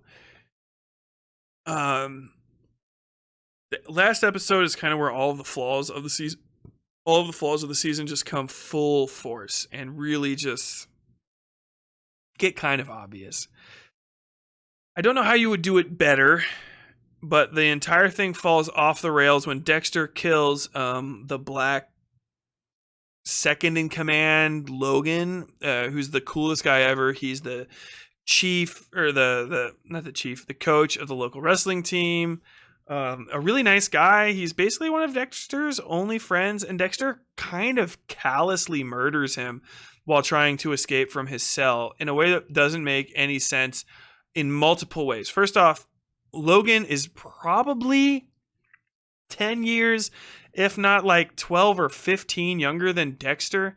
Michael C. Hall is in his 50s, I believe, and he looks it in this. It's not an insult. He just looks like an older man. Logan is very much a young man who is constantly working out and staying in shape, and is a professional level wrestler, you know what I mean? Or at least good enough to be a coach of a high school wrestling team that has apparently gone to state a few times. So he knows how to wrestle and how to do body manipulation in a basic way. And Dexter kind of just takes him out by smashing his face into bars and then putting him in a headlock and then snapping his neck with a headlock that is impeded by 2 bars, or at least 1 iron bar of a cell. Quick digression. Snapping a human neck is almost fucking impossible, especially if the person is fighting back. And I mean, like, literally, don't even fucking try to say you heard it, you saw it in a show. It's fucking almost impossible to do. How do I know that? Because I was in the fucking Marine Corps and we had to do MIC-MAP training all the time, and we were simultaneously strong as fuck and hilariously incompetent at wrestling. We should be dead with the amount of fucking torsion that was put on people's necks, and nothing fucking happened. Now, it's not saying you can't snap somebody's neck in a sports accident. Usually it happens through impact, like a full body impact. So the amount of strain you can put on somebody's neck through a headlock is actually really kind of small in comparison to other sports grade forces. Like, technically, kicking somebody in the neck is going to do way more force, way more working physical force than a headlock, because a headlock is just direct strain. It's literally the pinching of the bicep muscle, and then maybe the back. If you get a full lock, then you get your entire back involved in it. But still, that's like a limitation to like whatever, like a few, maybe a couple thousand pounds of pressure, and it's still soft. You know, it's soft stuff on soft stuff. Your muscles, your skin, your bone. When people get their neck snapped, it's because their entire body, which is in locomotion, you know, a 250, 280 pound linebacker being tossed into the air while traveling 15, 16 miles an hour, and then also rotating off of the impact of another 300-pound person hitting them, and then perfectly landing on their fucking like C2, C3 vertebra. That is how you fucking snap a neck, and still that's incredibly rare. In Dexter New Blood, Dexter just goes and fucking he's dead. Little pop and falls to the ground, and this professional grade, or at least I would say he's a pro level wrestler, you know, like pre-Olympic Golden Gloves type guy. Done, dead instantaneously. And so jarring, like, what the fuck? And I think it was supposed to be jarring, as in like, oh my God, he killed him. But I was watching, and my wife was too, and she's like, this is a dream sequence, right? Like, this isn't real. And it wasn't. And it's to the deficit. From there, it goes downhill. Dexter starts acting very much unlike himself. He killed that guy callously. He's kind of like making excuses for it in a bad way. And he really didn't have to wrestle with the repercussions of it. Like, it should have been something a lot deeper than what it was, which is kind of why it felt like a thing. Like, it should have been him pleading and talking with the guy, but like literally Logan doesn't even get to fucking speak with him. He just gets fucking murdered, and it's absolutely bullshit. I wish it would have been a different character, because Logan's like fucking cool too, but it's not. Like, and it should have been something where he had to like, he shot him and he's like, you're gonna be fine. It's like, you shot me. He's like, you're gonna be fine. You're gonna be fine. They get to talking like, I'm sorry I had to do this. He goes, you're not sorry. Like, he could have had like some sort of confrontation, but they couldn't even have that, because Dexter's got to go have worse confrontations with less interesting characters, i.e. his son. He goes out and runs away, And eventually he runs into fucking Harrison. He's like, Harrison, we gotta fucking leave. And Harrison knows that fucking Logan, he finds out that Logan's dead because it's fucking, it's Logan's phone that Dexter's calling from. And he saw Dexter get arrested, so whatever. They go and they meet out in the fucking woods, and we come to the conclusion that Dexter's like, you're just like me. And Harrison's like, I'm not like you, and you're a bad dad. And Dexter's like, oh yeah, I guess so. But technically was I. The only thing that was bad that I did was like have you. Technically, me leaving was the best thing for you because I would have just been doing the serial killing shit probably like way earlier, and you would be like crazy fucked up. But they never really established that in the conversation that they have. They never say like, Dexter's like, oh yeah, well actually, yeah, it's probably better that you weren't around me because I'm a fucking murderer. And like the second you came back into my life, I started killing people again. So there's also that. He shoots Dexter in the chest because Dexter wants him to. Like, you gotta aim. And it's like a nice scene, I guess. It's like well done. Harrison feels bad. Angela shows up 2 seconds later to try to arrest Dexter, but Dexter's already dead. She lets Harrison run away. I don't know how the fuck Angela finds him. I guess maybe, I don't know. Maybe she follows Logan's phone. I can't remember. It's not said explicitly, but I don't know. Here's a question. She is going to have that crime scene. Also, before this, Dexter tells her that Kurt Caldwell's fucking body dumpster is out there, and that she goes on her own for some reason instead of sending like literally any of the other people that work for her and keeping multiple people in the station to watch the fucking serial killer that she caught. She's a bad cop because she's written that way. And she goes to this. She finds this dead guy who's been shot with a long rifle bullet that is not from a police issue rifle, while she is holding in addition to her service rifle. He has been shot in the chest, not in a way that would suggest that he's fleeing. He doesn't have a gun on him because he's Dexter. So she just caught an unarmed guy. I mean, I guess he ran away from Logan after killing him, so like that's kind of legit, but still, also, why are there tire tracks to a truck that's not here? Like, who drove here and then drove away? Did Dexter drive here, die, and then drive his own truck away? No, because Logan's truck is still back where he parked it, and his feet lead because there's snow out. So like, how the fuck are you going to talk your way out of this one? Like, what the fuck? Just fucking put Harrison in jail. Like, be a good cop, you fucking idiot. But no, she's got to let him go because I think maybe this was supposed to be like Harrison's going to pick it up. That's why it's the new blood, but I highly doubt there's going to be another season of this. And yeah, ultimately that's where we end. Harrison drives away. She tells him to leave Iron Lake and never come back, which he's like, oh, okay, I guess I'll do that. Whereas 20 seconds earlier, he's like, no, I don't want to leave with you because all of my friends are here, Dexter. So I guess I'll shoot you and then leave anyway. In a truck, I think, that is not registered to him with like just $200 and none of his belongings or paperwork. So that he's got a bright future. I'm pretty sure he won't kill anybody else. Fucking insane. So like, in summation, I really don't know what could have been done better about New Blood. I would say it's ultimately not particularly good. As Michael C. Hall says, the ending of the original series was mystifying at best to people, confounding, exasperating, and frustrating on down the line of negative adjectives, which I agree with. It really just wasn't good. So Clyde Phillips is the person that ran the original show, which is why the first episode of this is so good. Clyde Phillips was the 4-year showrunner. And he really fucking knocked it out of the park with the original ones. And I guess either didn't do anything with this new one or just kind of brought on for a second for the first episode. The first episode slaps. It's very good. It's very interesting. Not a lot of action happens, but it really does set the scene.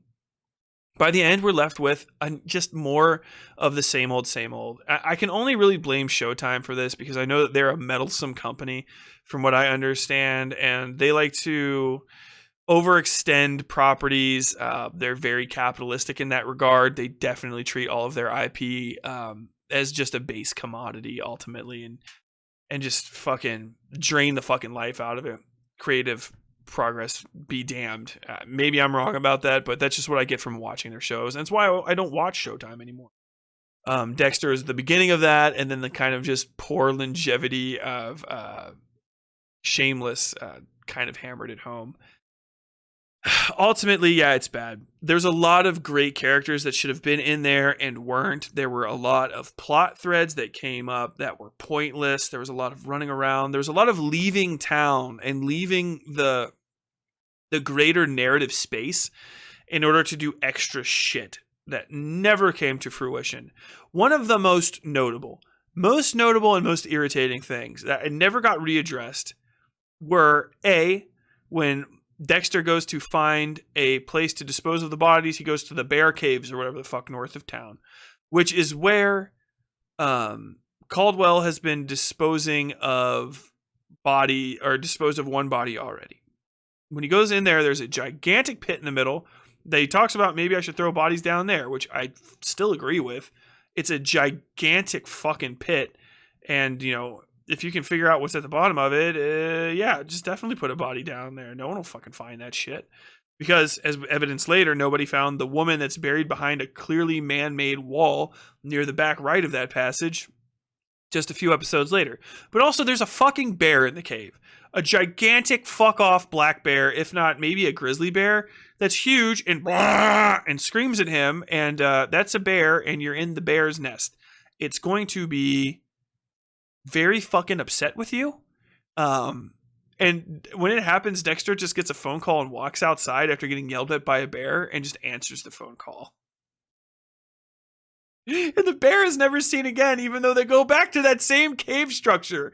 Like, that is one of the most where you're breaking that fucking big rule of Dexter, of Showmate, where if you show me a bear, I want to see the fucking bear again. I like bears. Bears are cool. My nickname in my relationship is Bear.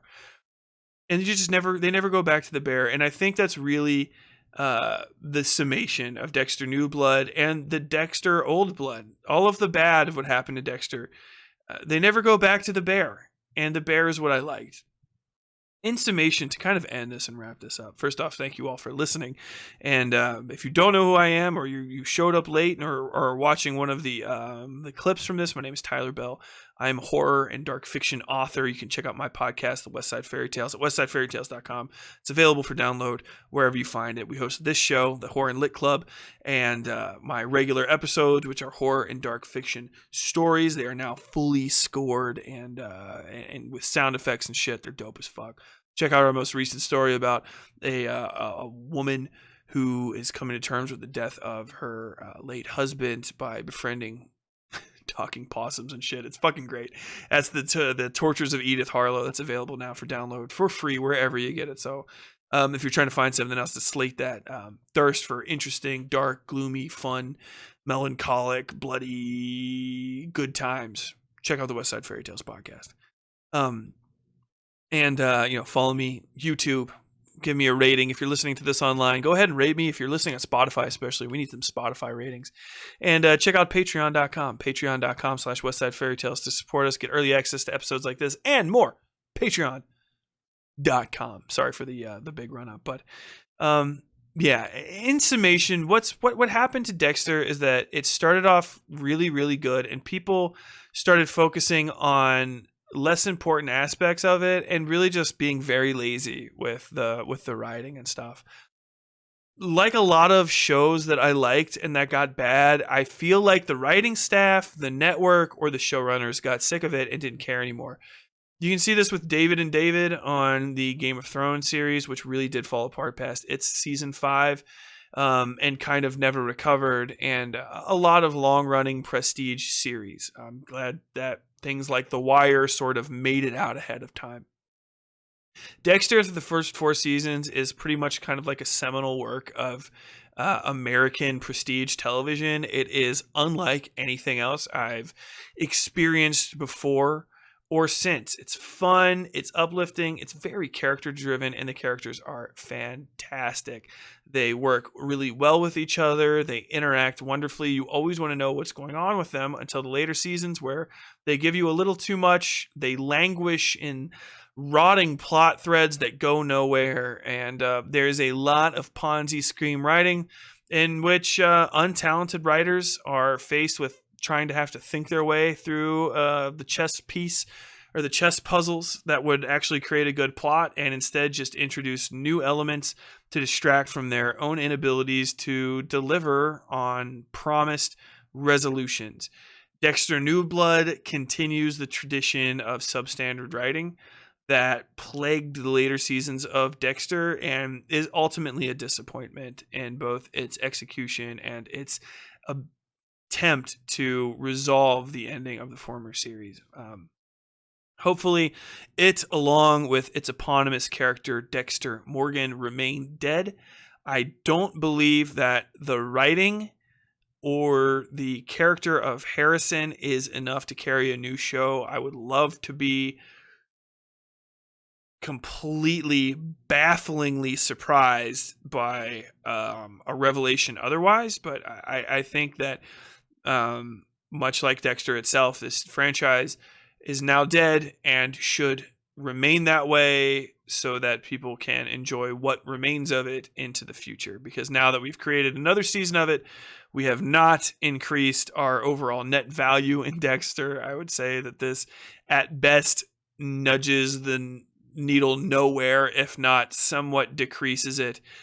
If not because of the slight amount of incompetence shown in its creation, just because it took another whole season of the show to just further let me down and really explain nothing and capitalize on none of what made the original series great. So with that, thank you all for wading through this. I know this is an extremely long thing. I'm not some sort of dedicated video editor who's going to go through this and change everything and put in a whole bunch of clips and all that sort of stuff. I hope you enjoyed the few musical outerludes. And follow me on Twitter at WS Fairytales.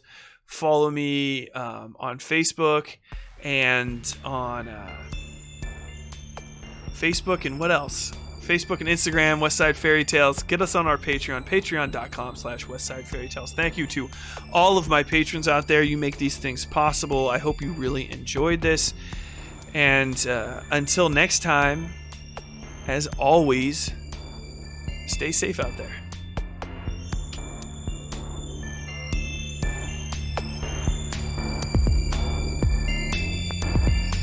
Bye.